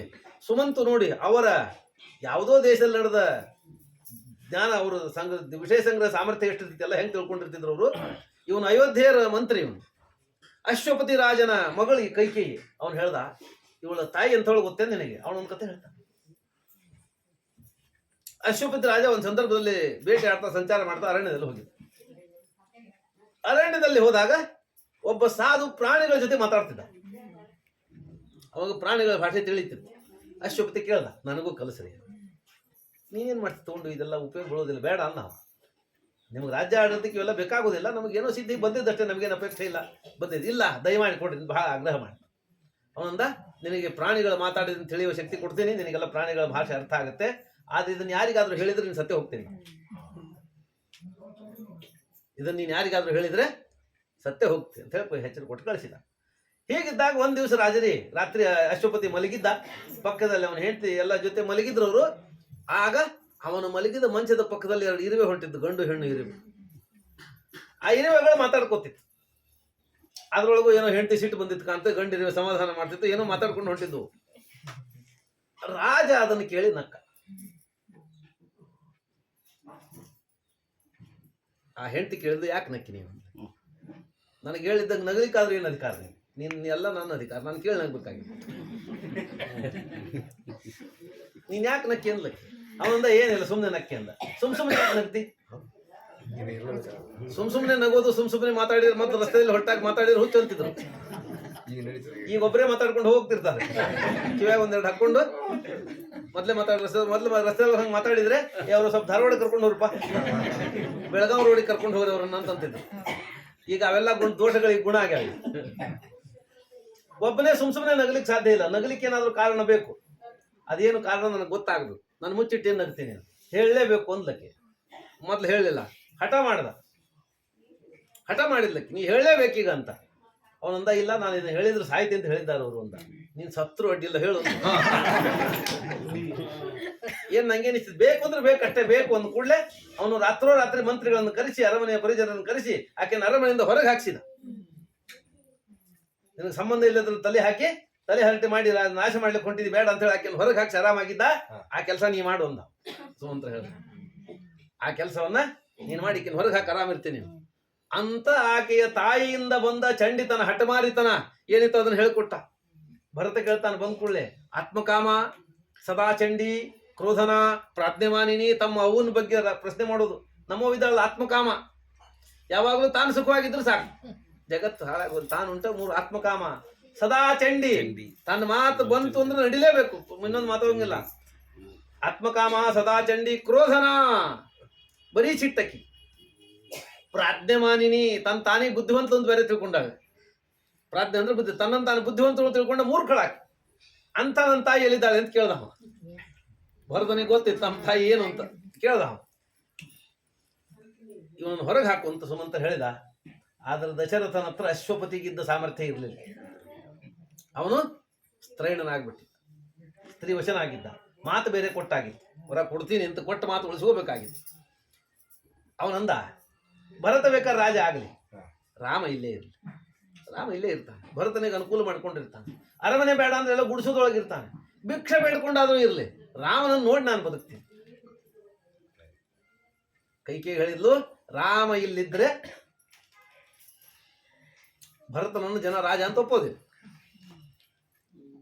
ರಾಮ ಇರೋ ತನಕ ಭರತ ರಾಜನಾಗೋದಿಲ್ಲ. ಕೆಲವರು ಅಜೆಂಡಾ ಇದೆ ಇಲ್ಲ, ಈಗ ಮೋದಿ ಇರೋ ತನಕ ನಮ್ಮ ಮಠ ನಡೆಯೋದಿಲ್ಲ. ಹಂಗಾಗಿ ಮೋದಿನ ಹೆಂಗಾದ್ರು ಏನಾದ್ರು ಮಾಡಿ ವಿರೋಧ ಮಾಡಬೇಕು ಅಂತ ಒಂದು ಗುಂಪಿದೆ ಇಲ್ಲ. ಹಾಗೆ ಅನ್ಲಕ್ಕಿ ರಾಮ ಇರೋ ತನಕ ಭರತನ ರಾಜನ ಜನ ಅಸೆಪ್ಟೇ ಮಾಡೋದಿಲ್ಲ. ಹಾಗಾಗಿ ಭರತ ರಾಜನ ಆಗೋದು ದೊಡ್ಡದಲ್ಲ, ರಾಜನಾಗಿ ಜನ ಸ್ವೀಕಾರ ಮಾಡಬೇಕು. ಅವರಣ್ಯಕ್ಕೆ ಹೋಗಲೇಬೇಕು, ಬಿಟ್ಟು ಬೇರೆ ಮಾರ್ಗ ಇಲ್ಲ ನಿನಗೆ. ನಿನ್ನ ಮಾತು ಕೊಡೋದಿಲ್ಲ ಅಂತ ಆದ್ರೆ ಹೇಳ್ಬಿಡು, ನಾನು ಮಾತು ಕೊಟ್ಟಿದ್ದೆ, ಇನ್ನು ಮಾತು ನಡೆಸೋದಿಲ್ಲ ಅಂತ ಹೇಳ್ಬಿಡು. ರಘುವಂಶದ ರಾಜ ಇಕ್ಷ್ವಾಕು ವಂಶದ ದಶರಥ ಕೊಟ್ಟ ಮಾತಿಗೆ ತಪ್ಪಿದ ಅಂತ ಅನ್ನೋ ಕೀರ್ತಿ ನಿಂಗೆ ಬರ್ತದೆ, ಕೊಡು ಅಂದ್ಲೆ. ಆ ಮಾತನ್ನು ನಡೆಸೋದಿಲ್ಲ ಅಂತ ಅನ್ಲಿಕ್ಕೂ ಆಗಲಿಲ್ಲ ಅವನು. ಆ ಮಾತನ್ನ ನಡೆಸೋದಿಲ್ಲ ಅಂತ ಅನ್ಲಿಕ್ಕೂ ಆಗದೆ ಭರತ ಎಚ್ಚರ ತಪ್ಪಿದ್ದ. ಆಗ ಕೈಕೇಯಿ ತಾನೇ ಸುಮಂತನ್ನು ಕೊಟ್ಟು ಕಳಿಸಿದ, ರಾಮನನ್ನು ಕರ್ಕೊಂಬ ಹೋಗು. ರಾಮನನ್ನ ಕರೆಸಿದ್ಲು. ಆವತ್ತು ರಾಮ ಉಪವಾಸ ಇದ್ದ. ಮಾರನೇ ದಿವಸ ಪಟ್ಟಾಭಿಷೇಕಕ್ಕೆ ಪೂರ್ವಭಾವಿಯಾದ ಪುಣ್ಯಾವಚನ ಇತ್ಯಾದಿಗಳನ್ನು ಮಾಡಿ ಉಪವಾಸ ಮಾಡಿ ಗಂಗ ದೀಕ್ಷಾಬದ್ಧನಾಗಿ ಕೂತಿದ್ದ. ರಾಮ ಸೀತೆಯರ ಹೊತ್ತು ಉಪವಾಸ ಇದ್ದ. ರಾಮನನ್ನು ಕರೆಸಿದ್ಲು. ಬಂದು ನಮಸ್ಕಾರ ಮಾಡಿದ ರಾಮ. ಏನು ಕರೆದಿದ್ದಿ ಅಂತ ಹೇಳಿ ಅಲ್ಲೇ ಇದ್ದ ತಂದೆಯನ್ನು ನಮಸ್ಕಾರ ಮಾಡಿ ಕೇಳಿದೆ, ಯಾಕೆ ಕರೆದಿರಿ ಅಂತ ಹೇಳಿ. ಯಾಕೆ ಕರೆದಿರಿ ಅಂತ ಹೇಳಲಿಕ್ಕೆ ತಂದೆಗೆ ಮುಖ ಇಲ್ಲ, ಮುಖ ತಲೆಗೆ ಹಾಕೊಂಡು ಕೂತು ಮಾತಾಡಲಿಲ್ಲ, ಅಳ್ತಾ ಕೂತಿದ್ದ ದಶರಥ. ಕೈಕೇಯಿ ಹೇಳಿದ್ದು, ಇಲ್ಲ ನಿಮ್ಮಪ್ಪ ಹೇಳ್ಕೊಳ್ಳಿಕ್ಕೆ ಸಂಕೋಚ ಮಾಡ್ಕೊತ, ನಾ ಹೇಳ್ತೇನೆ ಕೇಳಿ. ನಾನು 2 ವರ ತಗೊಂಡಿದ್ದೆ ನಿಮ್ಮಪ್ಪನ ಕಡೆ, ಅದನ್ನು ಇವತ್ತು ಕೇಳೀನಿ. ಅದನ್ನು ವರ ಕೊಡು ಅಂದ್ರೆ ಇಷ್ಟು ತಲೆ ಕೆಳಗೆ ಹಾಕೊಂಡು ಹೇಳ್ತಾ ಇದ್ದ ನಿಮ್ಮಪ್ಪ. ಆ ವರ ಕೊಡಬೇಕಾಗಿದೆ ಅಂತ. ಅಂಥದ್ದೇನು ಇಕ್ಷ್ವಾಕು ವಂಶದ ರಾಜನಿಗೆ 2 ವರ ನಡೆಸ್ಲಿಕ್ಕೆ ಆಗೋದಿಲ್ವ? ಏನು ವರ ಕೇಳಿದ್ರೆ ಹೇಳ್ರಿ, ನಾವು ನಡೆಸ್ತೇನೆ ಅಂದ ರಾಮ. ಏನಿಲ್ಲ, ನನ್ನ ಮಗ ಭರತ ರಾಜನಾಗಬೇಕು, ನೀನು ಅರಣ್ಯಕ್ಕೆ ಹೋಗಬೇಕು. ಇಷ್ಟಕ್ಕೆ ಯಾಕೆ ತಲೆ ಕೆಡಿಸ್ಕೋತಾರೆ ಅಂದ ರಾಮ. ಬೆಳಕಾದ್ರೆ ಪಟ್ಟಾಭಿಷೇಕ ಘೋಷಣೆ ಆಗಿದೆ, ಜನ ಬಂದಿದ್ದಾರೆ, ಎಲ್ಲ ತಯಾರಾಗಿದೆ, ಆ ಪುಣ್ಯಾವಚನ ಆಗಿದೆ. ಬೆಳಕಾದ್ರೆ ಪಟ್ಟಾಭಿಷೇಕ ಆಗಬೇಕು. ಆದರೆ ರಾಮನಿಗೆ ರಾಜ್ಯವೂ ಅಷ್ಟೇ, ಅರಣ್ಯವೂ ಅಷ್ಟೇ. ದೇವರಿಗೆಲ್ಲ, ದೇವರ ಭಕ್ತರಿಗೆ ಏನು ವ್ಯತ್ಯಾಸ ಇಲ್ಲ. ಆಚಾರ್ಯ ಹೇಳ್ತಾರೆ, ಪಾಂಡವಾನಾಂಚ ಮುಕ್ತಾನಾಂ ಅಂತರಂ ಕಿಂಚಿದೇವಹಿ. ಪಾಂಡವರಿಗೂ ಮುಕ್ತರಿಗೂ, ಏನು ಮುಕ್ತರಾಗಿದ್ದಾರಲ್ಲ ಅವರಿಗೂ ಸ್ವಲ್ಪ ಅಂತರ ಅಷ್ಟೇ, ಏನು ಬಹಳ ವ್ಯತ್ಯಾಸ ಇಲ್ಲ. ಮುಕ್ತರಲ್ಲಿ ಇರ್ತಾರೆ, ಮೋಕ್ಷದಲ್ಲಿ ದೇವರ ಹತ್ರ ಇರ್ತಾರೆ. ಪಾಂಡವರ ವನವಾಸದಲ್ಲಿದ್ದಾಗ ಕೃಷ್ಣ ಕಾಯಮಿದ್ದ ಅವ್ರ ಹತ್ರ. ವೇದವ್ಯಾಸ ದೇವರು ಬರ್ತಿದ್ರು, ಪರಶುರಾಮ ದೇವರು ಬರ್ತಿದ್ರು. ವೇದವ್ಯಾಸ ದೇವರು ಕೃಷ್ಣ ಮೇಲಿಂದ ಮೇಲೆ ಬಂದ ಅವ್ರ ಹತ್ರ ವರ್ಷಗಟ್ಟಲೆ ಇದ್ರು. ಹಾಗಾಗಿ ಮೋಕ್ಷದಲ್ಲಿದ್ದಂತೆ ಆನಂದವಾಗಿದ್ರಷ್ಟೇ. ಆದರೆ ಮೋಕ್ಷಕ್ಕೂ ಇದಕ್ಕೂ ಏನು ವ್ಯತ್ಯಾಸ? ಮೋಕ್ಷ ಶಾಶ್ವತ, ಇಲ್ಲಿ ದೇವರು ಬಂದು ಹೋಗಿ ಮಾಡ್ತಿದ್ದ, ಇದು ಅಶಾಶ್ವತವಾಗಿರ್ತದೆ ಅಷ್ಟೆ. ಆದರೆ ಮೋಕ್ಷದಲ್ಲಿದ್ದಂತೆ ಸುಖವಾಗಿದ್ರು ಪಾಂಡವರು. ನಾವು ಎಲ್ಲಿದ್ದೀವಿ ಅಂತ ಅನ್ನೋದು ಬಹಳ ಮಹತ್ವದ ಪ್ರಶ್ನೆ ಅಲ್ಲ. ಹೆಂಗಿದ್ದೀವಿ ಅಂತ ಅನ್ನೋದು ಬಹಳ ದೊಡ್ಡ. ನಾವು ಹೆಂಗಿದ್ದೀವಿ ಅಂತ ಅನ್ನೋದು ಬಹಳ ದೊಡ್ಡದು. ನಿಮ್ಮನ್ನೇ ನೀವು ನೋಡ್ಕೊಳ್ರಿ. ನಿಮಗೆ 5,000ದಲ್ಲಿ ದುಡಿದಾಗ ಇದ್ದ ಸಂತೃಪ್ತಿಗೆ 50,000 ತಗೊಂಡು ಮುಂದಿಲ್ಲ, 5 ಲಕ್ಷ ತಗೊಂಡು ಮುಂದೆ ಇಲ್ಲ. ಈಗ 50 ರೂಪಾಯಿದಲ್ಲಿ ಮನೆ ನಡೆಸ್ತಿದ್ರು. 50 ರೂಪಾಯಿದಲ್ಲಿ ಸಂಸಾರ ನಡೆಸಿ 10-20 ರೂಪಾಯಿ ಉಳಿಸ್ತಿದ್ರು. ಈಗ 50 ರೂಪಾಯಿ ಹೋಯ್ತು, 5,000 ಹೋಯ್ತು, 50,000 ಆಯ್ತು, 5 ಲಕ್ಷ ಸಂಬಳ ಆಯ್ತು. ತಿಂಗಳಿಗೆ 5 ಲಕ್ಷ ತಗೊಂಬರಿದ್ದಾರೆ. ತಿಂಗಳಿಗೆ ನಿನ್ನೆಲ್ಲ ನೋಡಿದ್ರೆ 48 ಕೋಟಿ ಸಂಬಳ ತಗೊಂಡಿದ್ದ. ನಾವು ತಿಂಗಳಿಗೆ 48 ಕೋಟಿ ತನಕ ಸಂಬಳ ತಗೊಂಬರಿದ್ದಾರೆ. ಆದ್ರೆ ಅವ್ರಿಗೆ ಯಾರಿಗೂ ತೃಪ್ತಿ. ಪದಾರ್ಥಗಳು ಬೇಕು, ಸಂಪತ್ತು ಬೇಕು ಬದುಕಿಗೆ. ದುಡ್ಡಿಲ್ಲದೆ ಬದುಕಲಿಕ್ಕೆ ಆಗೋದಿಲ್ಲ. ಪದಾರ್ಥಗಳಿಂದ ಅಕ್ಕಿ ಇಲ್ಲದೆ ಅನ್ನ ಮಾಡಿ ಊಟ ಮಾಡ್ಲಿಕ್ಕೆ ಆಗೋದಿಲ್ಲ, ನಿಜ. ಆದರೆ ಅದೇ ಜೀವನವಲ್ಲ, ಅದರಿಂದ ಮಾತ್ರ ತೃಪ್ತಿ ಆಗೋದಿಲ್ಲ. ಉಂಡ ಮೇಲೆ ನಿನಗೆ ತೃಪ್ತಿ ಆಗಬೇಕು ಅಂದ್ರೆ ನಿನ್ನ ಮನಸ್ಸಿನಲ್ಲಿ ತೃಪ್ತಿಯನ್ನು ಪಡುವ ಗುಣ ಇರಬೇಕು. ಬದುಕಿಗೆ ಸಂಪತ್ತು ದುಡ್ಡು ಬೇಕೇ ಬೇಕು. ತಾನು ಬದುಕಬೇಕು, ಮಕ್ಕಳು ಬದುಕಬೇಕು, ಖರ್ಚು ನೀಡಬೇಕು, ಎಲ್ಲ ಬೇಕು. ಅದಕ್ಕಾಗಿ ದುಡ್ಡು ಬೇಕು. ಆದರೆ ದುಡ್ಡೇ ಬದುಕಲ್ಲ, ಸಂಪತ್ತೇ ಬದುಕಲ್ಲ. ಬದುಕಿಗಾಗಿ ಬದುಕುವ ತನಕ ದುಡ್ಡು ಬೇಕಷ್ಟೇ. ಆದ್ರೆ ಆಮೇಲೆ ದುಡ್ಡಿಗೆ ಏನು ಬೆಲೆ ಇದೆ? ಇರೋ ತನಕ ದುಡ್ಡು ಖರ್ಚು ಮಾಡಿ ಏನೋ ತಿನ್ಬೋದು. ಆದರೆ ಇವನ ಜೀವ ಬಿಟ್ಟರೆ, ಇವನ ಹೆಣ ಆದರೆ ಹೆಣ ಎತ್ಕೊಂಡು ಏನು ಮಾಡು? ಹಣದ ಬೆಲೆ ಎಷ್ಟಿದೆ? ಆದ್ರೆ ಹಣಕ್ಕೇನು ಬೆಲೆ ಇಲ್ಲ ಅಂತನೂ ಇಲ್ಲ, ಮತ್ತೆ ಅದಕ್ಕೊಂದು ಬೆಲೆ ಇದೆ. ಆದ್ರೆ ಅದರ ಬೆಲೆ ಎಷ್ಟು ಅಂತ ಮನುಷ್ಯ ತಾನು ನಿರ್ಣಯ ಮಾಡಿ ಅದಕ್ಕೆ ಎಷ್ಟು ಬೆಲೆ ಕೊಡಬೇಕು ಅಂತ ತಿಳ್ಕೋಬೇಕು. ದೋಣಿ ಹೋಗಬೇಕು ಅಂದ್ರೆ ನೀರು ಬೇಕು. ನೀರಿಲ್ಲದೆ ದೋಣಿ ತೇಲೋದಿಲ್ಲ. ದೋಣಿ ತೇರಬೇಕು ಅಂದ್ರೆ ನೀರು ಬೇಕೇ ಬೇಕು. ಆದ್ರೆ ದೋಣಿ ತೂತಾಗಿ ದೋಣಿ ತುಂಬ ನೀರಾದ್ರೆ, ದೋಣಿ ತೇಲೋದಕ್ಕೆ ಮುಂದೆ ಹೋಗೋದಕ್ಕೆ ನೀರು ಬೇಕು ಅಂತ ಅನ್ನೋದು ಎಷ್ಟು ನಿಜವೋ, ಆ ನೀರು ದೋಣಿ ಒಳಗೆಲ್ಲ ತುಂಬ್ಕೋಬಾರ್ದು ಅಂತ ಅನ್ನೋದು ಅಷ್ಟೇ ಸತ್ಯ. ಹಾಗೆ ಬದುಕು ಅಂತ ಅನ್ನುವ ದೋಣಿ ತೇಲಬೇಕು ಅಂದ್ರೆ ಸಂಪತ್ತು ದುಡ್ಡು ಬೇಕು, ಅದಕ್ಕೆ ಅದ್ರ ಮೇಲೆ ಹೋಗಬೇಕು. ಆದ್ರೆ ಬದುಕಿನ ತುಂಬಾ ದುಡ್ಡೇ ಆದ್ರೆ ದುಡ್ಡಿಗಾಗಿ ಬದುಕೋದು ಅಂತ ಅನ್ನೋದಾಗ್ಬಿಟ್ರೆ ಆ ದೋಣಿ ಮುಳುಗುವಂತೆ ಮನುಷ್ಯನ ಜೀವನ ನಾಶ ಆಗ್ತದೆ.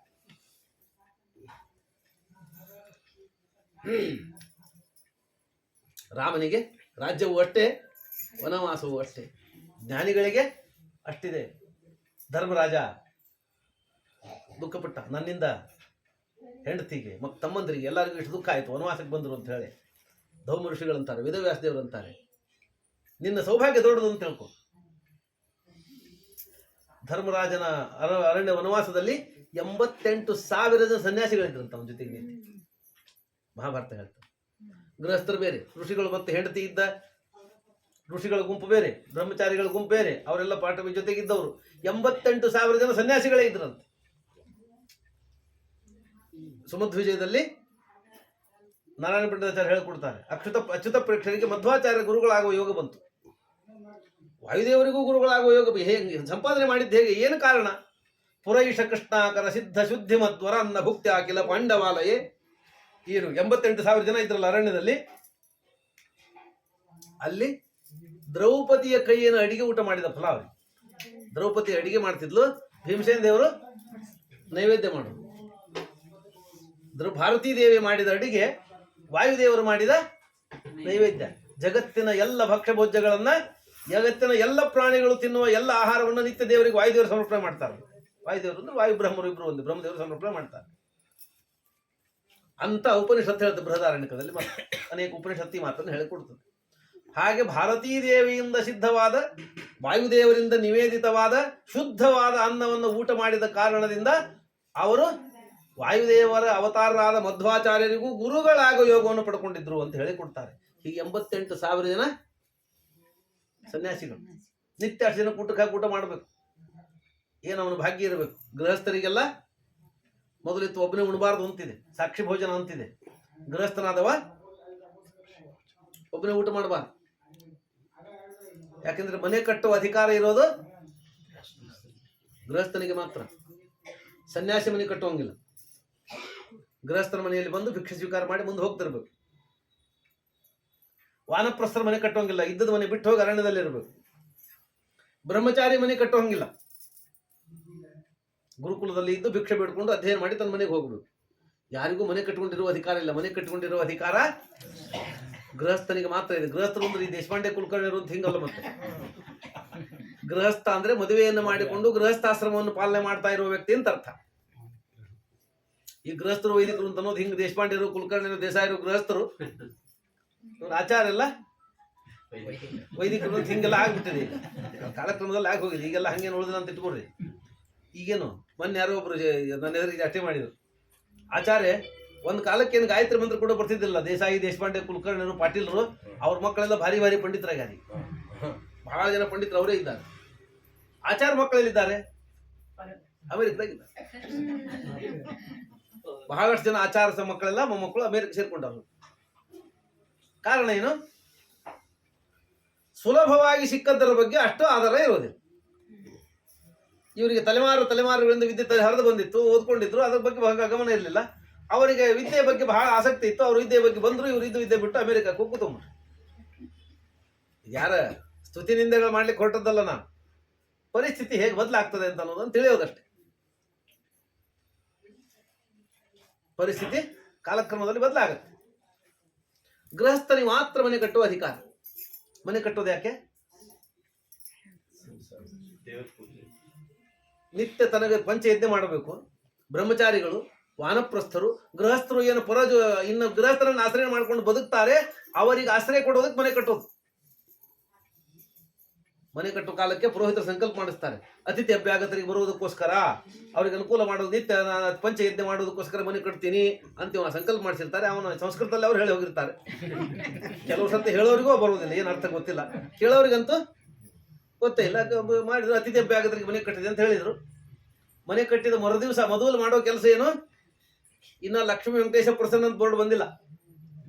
ಬೋರ್ಡ್ ಬರ್ಲಿಕ್ಕೆ ಹೇಳಿದ್ದ, ಬೋರ್ಡ್ ಕೊಟ್ಟಿಲ್ಲ, ಬರೀ ಲೇಟ್ ಮಾಡಿದ್ದ. ಇವ ಮೊದಲು ಗೇಟಿಗೆ ಬೋರ್ಡ್ ಹಾಕಿದ್ರು, ನಾಯಿಗಳಿವೆ ಎಚ್ಚರಿಕೆ ಅಂತ.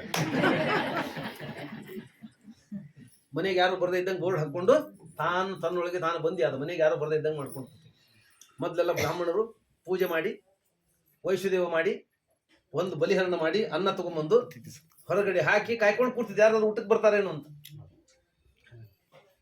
ಕಾಯ್ಕೊಂಡು ಬಂದು ಅವ್ರು ಬಂದ್ರೆ ಊಟಕ್ಕೆ ಹಾಕಿ ಉಳಿದ್ರೆ ಊಟ ಮಾಡೋ ಹಿಂಗೊಂದು ಪದ್ಧತಿ ಇತ್ತು. ನೀವು ನಂಬ್ತೀರಿ, ಇವತ್ತಿಗೂ ಅದನ್ನು ಮಾಡೋರಿದ್ದಾರೆ. ಇವತ್ತಿಗೂ ಅರ್ಧ ಗಂಟೆ ತನಕ ಕಾಯ್ದು ಮಾಡೋರಿದ್ದಾರೆ. ನಮ್ಮೂರ ಹತ್ರ ಒಂದು ತಿಳುವಳಿ ಅಂತಲ್ಲಿ ಹರ್ಡಿಕರ್ ಅಂತ ಒಂದು ಫ್ಯಾಮಿಲಿ ಇದೆ. ಅವ್ರು ಚಿತ್ಪಾವನ ಬ್ರಾಹ್ಮಣರು. ಈ NS ಹರ್ಡಿಕರ್ ಇದ್ರಲ್ಲ, ಸೇವಾದಳ ಕಟ್ಟಿದ್ರು, ಅವ್ರು ಅಲ್ಲಿಯವರೇ. ಅವ್ರ ಮನೆತಂದವ್ರು ಇವತ್ತಿಗೂ ಬಸ್ ಸ್ಟ್ಯಾಂಡ್ ಒಳಗೆ ಬಂದು ಕುಡಿಸಿರ್ತಾರೆ. ಯಾರಾದರೂ ಸ್ವಲ್ಪ ಅಂಗಾರಕ್ಷತೆ ಹೆಚ್ಚುಕೊಂಡವರು ಅಥವಾ ಏನೋ ಶಿಖಾ ಬಿಟ್ಟವರು, ಶುದ್ಧ ಮಾರ್ಗದಲ್ಲಿ ಇದ್ದವರು, ವೈದಿಕರು, ಬ್ರಾಹ್ಮಣರು ಅಂತ ಕಂಡ್ರೆ ನಮ್ಮನೆ ಊಟಕ್ಕೆ ಬರೀ ಅಂತ ಕರೀತಾರೆ. ಕರ್ಕೊಂಡು ಹೋಗ್ತಾರೆ. ಇಲ್ಲ ನಾವು ಊಟ ಮಾಡೋದಿಲ್ಲ ಅಂತಂದ್ರೆ, ನಾವು ಮಾಡಿ ಹಾಕಿದ ಊಟ ಮಾಡೋಗಿದ್ರೆ ಮಾಡ್ರಿ, ಇಲ್ಲರ ಬಾವಿ ಇದೆ, ಪಾತ್ರೆ ಇದೆ, ಸಾಮಾನು ತಂದು ಕೊಟ್ಟಿವಿ, ಮಾಡ್ಕೊಂಡು ಹೋಗ್ರಿ ಅಂತ. ಯಾರಾದರೂ ಈ ಊರಿಗೆ ಬಂದು ಬ್ರಾಹ್ಮಣರು ಊಟ ಇಲ್ಲದೆ ಹೋಗ್ಬಾರ್ದು ಅಂತ ಇವತ್ತಿಗೂ ಮಾಡೋರಿದ್ದಾರೆ. ಹಂಗೆ ಪದ್ಧತಿ ಇತ್ತು. ಮೊದಲು ಹೊರಗೆ ಕಾಯ್ಕೊಂಡು ನಿಲ್ತಿದ್ರು. ಬಂದು ಊಟಕ್ಕೆ ಹಾಕ್ಬೇಕು. ಯಾರಿಲ್ಲ ಅಂದ್ರೆ ಮೊದಲು ವಾರದ ಹುಡುಗರು ಇರ್ತಿದ್ರು, ವಾರ ಕೊಡ್ತಿದ್ರು. ಸೋಮವಾರ ಇವ್ರ ಮನೆ, ಗುರುವಾರ ಬುಧವಾರ, ಹಿಂಗೆ ವಾರವನ್ನು ಕಲ್ತ್ಕೊಂಡು ವಾರದ ಮನೆಯನ್ನು ಓದ್ಕೊಂಡು ಎಷ್ಟೋ ಮಂದಿ ಶಿಕ್ಷಣ ಪೂರೈಕೆ ಮಾಡ್ಕೊಂಡಿದ್ದಾರೆ. ಅದೊಂದು ವಿಚಿತ್ರವಾದ ಅನ್ನದಾನ ವಿದ್ಯಾದಾನ ಇತ್ತು. ವಾರದ ಮನೆಯಲ್ಲಿ ಕೊಡ್ತಿದ್ರು. ಮನೆಯಲ್ಲಿ ಒಂದು ದಿವಸ ಯಾರಾದ್ರೂ ಒಂದು ಬಕ್ರಿ ಹೆಚ್ಚು ತಿಂದ್ಬಿಟ್ರೆ ಕೊನೆಗೆ ಯಜಮಾನಿಗಿಲ್ಲ, ಯಜಮಾನ ಉಪವಾಸ ಬೀಳಬಾರ್ದು ಅಂತ ಹೆಂಡ್ತಿ ಅಂತಿದ್ರು. ಅಲ್ಲಿ ಮುಚ್ಚಿಟ್ಟಿನ ತೋರಿ ಅಂತ ಕೊಟ್ಟು ಆಮೇಲೆ ತಾವು ಉಪವಾಸ ನೀರು ಕುಡಿದು ಮಲಗಬೇಕು. ಸತ್ಯಕಾಮ ಅಂತ ಒಬ್ಬ ಲೇಖಕ, ಪ್ರಚಂಡ ಲೇಖಕ, ಭಾರಿ ತಾಂತ್ರಿಕ, ಗಲಗಲಿ. ಈಗ ಇದರ ಹತ್ರ ಅವ್ರದ್ದೊಂದು ಪ್ರತಿಷ್ಠಾನ ಇದೆ, ಜಮಖಂಡಿ ಹತ್ರ, ಕಲ್ಲಳ್ಳಿ ಒಳಗೆ. ಪ್ರಚಂಡ ಲೇಖಕ, ತಂತ್ರಯೋನಿ ಅಂತ ಒಂದು ಪುಸ್ತಕ ಬಹಳಷ್ಟು ಸಾಧ್ಯ ಪ್ರಿಂಟ್ ಆಯ್ತು. ಭಾಷಾ ಪ್ರಭುತ್ವಕ್ಕೆ ಆ ವ್ಯಕ್ತಿಗೆ ಅವನೇ ಸಾಟಿ. ಗಲಗಲಿಯ ಊರಿನ ಮಾಧ್ವ ತಂತ್ರದಲ್ಲಿ ಪ್ರಚಂಡ ಸಾಧನೆ ಮಾಡಿದವ. ತಾಂತ್ರಿಕರ ಜೊತೆಗೆ ಬಿದ್ದು ಸೇರಿ ತಂತ್ರದಲ್ಲಿ ಪ್ರಚಂಡ ಸಾಧನೆ ಮಾಡಿದವರು. ಆ ವ್ಯಕ್ತಿಯನ್ನು ನೋಡಿದವ್ರು ಹೇಳ್ತಾರೆ, ಆ ವ್ಯಕ್ತಿ ಹಿಂಗೆ ತ್ರಿಕೋನ ಬರೆದ್ರೆ ನೀರು ಬರ್ತಿತ್ತು. ನೀರು ಬೇಕು ಅಂತ ಯಾರೋ ಹಾಗೆ ಮಾಡಿದ್ರೆ ನೀರು ಸಿಗಲಿಲ್ಲ. ಯಾರೋ ನೀರು ಬೇಕು ಅಂದ್ರೆ ಒಂದು ಟ್ರ್ಯಾಂಗಲ್ ಹಿಂಗೆ ಒತ್ತಿದ್ರೆ ನೀರು ತರಿಸಿದ್ರು. ನೋಡಿದವರಿದ್ದ ಅಂಥ ಸಾಧಕ ಬಿಟ್ಟರು. ಅದನ್ನು ಬಿಟ್ಟು ವೇದಾಂತ ಮಾರ್ಗಕ್ಕೆ ಬಂದರು, ಪುಸ್ತಕ ಬರೆದ್ರು, ಬೇಕಾದಷ್ಟು ಬರೆದ್ರು, ಎಲ್ಲ ಬಹಳಷ್ಟು ಪುಸ್ತಕ ಬಂದಿದೆ. ಪ್ರಚಂಡ ಲೇಖಕರು. ಅವರ ವಿಚಾರ ಸರಣಿ ಬಗ್ಗೆ ಕೆಲವು ಭಿನ್ನಾಭಿಪ್ರಾಯ ಇರ್ಬೋದು, ಆದ್ರೆ ಆ ವ್ಯಕ್ತಿಯ ಬುದ್ಧಿವಂತಿಕೆ, ಅವನ ಲೇಖನ ಅತ್ಯದ್ಭುತವಾಗಿ ಬರೀತಾರೆ. ಆ ವ್ಯಕ್ತಿ ಬರೀತಾರೆ, ಒಂದು ಮಾತು ಬರೀತಾರೆ, ನೀವು ಅವ್ರ ಸ್ವಾಮಿಗಳು ತ್ಯಾಗ ಮಾಡಿದರು, ಉದ್ಧಾರ ಮಾಡಿದರು, ಇವರು ಆಚಾರ ಪಾಠ ಹೇಳಿದರು, ಗ್ರಂಥ ಬರೆದ್ರು, ಎಲ್ಲ ಸರಿ, ಅದರಿಂದ ಬೇಕಾದಷ್ಟು ಆಗಿದೆ. ಆದರೆ ಈ ಮಧ್ಯದಲ್ಲಿ ಹೆಣ್ಣುಮಕ್ಕಳು ಮಾಡಿದ ತ್ಯಾಗ ನೆನಪಿಲ್ಲ ನಿಮಗೆ ಅಂತ. ಹೆಣ್ಣುಮಕ್ಕಳು ಮಾಡಿದ ತ್ಯಾಗ ನಿಮಗೆ ನೆನಪಿಲ್ಲ. ಇಷ್ಟು ತಲೆಮಾರುಗಳಿಂದ ಹೆಣ್ಣುಮಕ್ಕಳು ತ್ಯಾಗ ಮಾಡಿದ್ರು ಅಂತ ಅನ್ನೋದಕ್ಕಾಗಿ ಸಮಾಜ ಈ ಅವಸ್ಥೆಯಲ್ಲಿದೆ. ಆ ಹೆಣ್ಣುಮಕ್ಕಳು ಜೀವನ ಹೆಂಗೆ ಕಳೆದಾರೆ ಅವನು ಬರೀತಾನೆ. ಅರ್ಧ ಸೀರೆ ಮತ್ತು ರಾತ್ರಿ ಊಟಕ್ಕೆ ಸೀರೆ ಕಚ್ಚೆ ಹಾಕೊಳ್ಳಿಕ್ಕೆ ಬ್ಯಾಸಲ್ಲ, ಒಂದು ಅರ್ಧ ತುಂಡು ಕೋರಿ ಉಟ್ಕೊಂಬೋದು. ಅವನು ಬರೀತಾನೆ ಅರ್ಧ ಸೀರೆ ಒಂದು ಕೋರಿ ಹಚ್ಕೊಂಬೋದು, ಅರ್ಧ ಎಲಿ ರಾತ್ರಿ ಊಟಕ್ಕೆ ಹಾಕಿ ಇಡೀ ಎಲಿ ಅಂತ ಹೇಳಿ ಒಂದು ಅರ್ಧ ತುಂಡು ಮುರಿದು ಎಲಿ ಹಾಕುವುದು ಪತ್ರೋಳಿ, ಅರ್ಧ ಬಕ್ರಿ ಎಲ್ಲರೂ ತಿಂದು ಉಳಿದ ಮೇಲೆ ಇದು ಉಳಿದ್ರೆ ಉಳಿದಿದ್ದು ಹೊತ್ತಿದ್ದು ಕೊನೆಯದು ತುಂಡು ಇದ್ದದ್ದು ಒಂದು ಅರ್ಧ ಬಕ್ರಿ, ಅರ್ಧ ಸೀರೆ ಉಟ್ಕೊಂಡು ಅರ್ಧ ಎಲಿ ಮೇಲೆ ಅರ್ಧ ಬಕ್ರಿ ತಿಂದು ಸಂತೃಪ್ತಿಯಿಂದ ಜೀವನ ಮಾಡಿದ್ರೆ ಎಂದಿಗೂ ನಮ್ಗೆ ಕಡಿಮೆ ಅಂತ ಅನ್ಲಿಲ್ಲ ಅವ್ರು. ಹಂಗೆ ಜೀವನ ಮಾಡಿ ಮನೆಗೆ ಬಂದವರಿಗೆ, ಅತಿಥಿಗಳಿಗೆ, ವಾರಾನ್ನ ಮಾಡೋರಿಗೆ, ಗಂಡನಿಗೆ ಊಟಕ್ಕೆ ಹಾಕೋರು ಕಳೆದ್ರು ಅಂತ ಅನ್ನೋದಕ್ಕೆ ಸಮಾಜ ಇಲ್ಲಿ ತನಕ ಈ ಪರಿಸ್ಥಿತಿ ಉಳ್ಕೊಂಡ್ ಬಂದಿದೆ. ಅವರು ಅವತ್ತೇ ಮೊಬೈಲ್ ಒಳಗೆ ಜೊಮೊಟೋದಿಂದ ಅಡಿಗೆ ತರಿಸ್ಕೊಡು, ನಾ ಮಾಡೋದಿಲ್ಲ, ನಮಗೆ ಅಡಿಗೆ ಮಾಡ್ಕೊಳಕ್ ಆಗೋದಿಲ್ಲ ಅಂದಿದ್ರೆ ಸಮಾಜ ಈಗ ಏನು 10, 20, 50 ವರ್ಷದಲ್ಲಿ ಕೆಟ್ಟದ್ದು ಎಂದೂ ಕೆಟ್ಟು ಹೋಗ್ತಿತ್ತು. ನೋಡ್ರಿ ಮನುಷ್ಯನ ಪ್ರವೃತ್ತಿ ಹೆಂಗೆ ಬದಲಾಗುತ್ತೆ ಅಂದ್ರೆ, ಒಬ್ಬ ವಿದ್ವಾಂಸರ ಜೊತೆ ಮಾತಾಡಿದ್ರು. ನೋಡ್ರಿ ಆಚಾರ್ಯ, ಈ ದೇಶವನ್ನ 1200 ವರ್ಷ ಮೊಘಲರು ಆಳಿದ್ರು. ಕಲಿಯುಗ ಬಂದು 5000 ವರ್ಷ ಆಯ್ತು. 5000 ವರ್ಷದಲ್ಲಿ ನಾವು ಇಷ್ಟು ಕೆಟ್ಟಿದ್ದಿಲ್ಲ ನಮ್ಮ ಬ್ರಾಹ್ಮಣ ಸಮಾಜ. ಮೊಘಲರು 1200 ವರ್ಷ ಆಳಿದ್ರು, ಅವಾಗೂ ನಾವು ಇಷ್ಟು ಕೆಡಲಿಲ್ಲ. ಬ್ರಿಟಿಷರು 200 ವರ್ಷ ಆಳಿದ್ರು, ಅವಾಗೂ ನಾವು ಇಷ್ಟು ಕೆಟ್ಟಿದ್ದಿಲ್ಲ. ಈ 25 ವರ್ಷ ಅಂತನೂ ನಮ್ಮನ್ನ ಎಷ್ಟು ಹಾಳು ಮಾಡಿದ್ ನೋಡ್ರಿ ಅಂದ್ರು. ಈ ಒಂದು 25-30 ವರ್ಷದ ಅವಧಿ ನಮ್ಮನ್ನ ಎಷ್ಟು ಹಾಳು ಮಾಡಿದೆ ಅಂತಂದ್ರೆ, ಈಗ ಹಾಳಾಗದೆ ಇದ್ದವನೇ ಮೂರ್ಖ. ಹಾಳಾಗಿಲ್ಲ, ಹೊರಗೆ ಏನು ತಿನ್ನೋದಿಲ್ಲ, ಅವನು ಹಿಂದುಳಿದ ಮೂರ್ಖ. ಕುಡಿಯೋದಿಲ್ಲ ಅಂದ್ರೆ ನೀವು ಇನ್ನ ಯಾವ ಕಾಲದಾಗಿದ್ದೀರಿ ನೀವಿನ್ನ ಯಾವ ಕಾಲದಾಗಿದ್ದೀರಿ. ಅವನು ಮದ್ಯಪಾನ ಮಾಡೋದಿಲ್ಲ ಅಂದ್ರೆ ಬಹಳ ಹಿಂದುಳಿದವನು ಅಂತನ್ನುವ ಮೆಂಟಾಲಿಟಿಗೆ ನಾವೇ ಬಂದಿದ್ವಿ. ಅದೆಲ್ಲ ಏನ್ ಮಾಡ್ಲಿಕ್ಕೆ ಆಗುದಿಲ್ಲಪ್ಪ. ಉದ್ಯೋಗ, ಬಿಸಿನೆಸ್, ನೌಕರಿ ಅಂದ್ರೆ ಮಾಡ್ಬೇಕಾಗ್ತದೆ ನೋಡ್ರಿ. Be Roman in a Rome,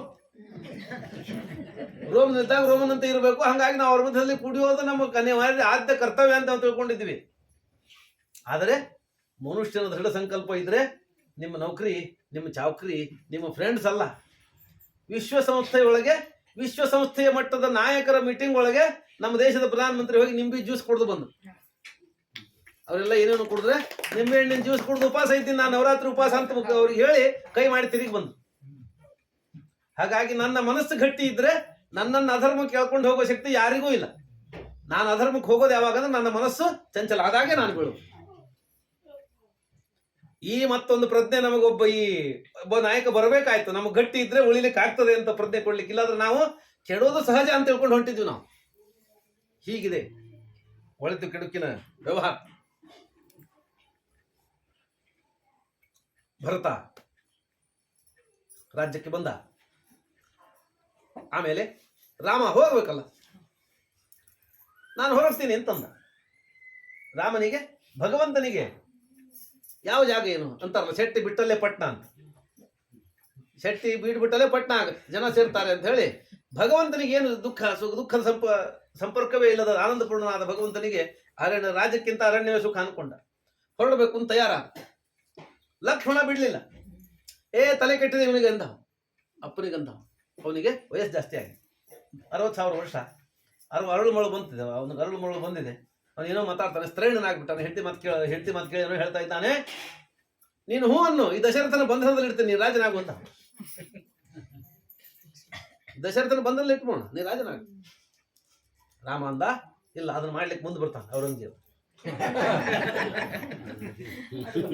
ಅಪ್ಪನ ಒಳಗಿಟ್ಟು ರಾಜನಾಗ್ಲಿಕ್ಕೆ ಮುಂದೆ ಔರಂಗಜೇಬ ಬರ್ತಾನೆ. ನಾನು ಆ ಮಾರ್ಗ ಹಾಕೋದಿಲ್ಲ, ಬೇಡ ಹೊರಡ್ತೀನಿ, ನಾನು ಅರಣ್ಯಕ್ಕೆ ಹೋಗ್ತೇನೆ ಅಂದ.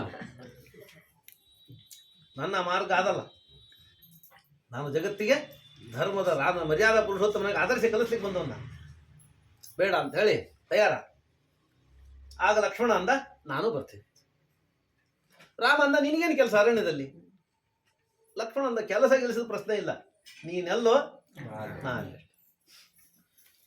ಸೌಮಿತ್ರಿಗೆ ಹೇಳ್ದ, ತನ್ನ ಸೌಮಿತ್ರಿಗೆ, ನಾನು ರಾಮನ ಜೊತೆಗೆ ಹೊರಡ್ತೇನೆ ಅಂತ.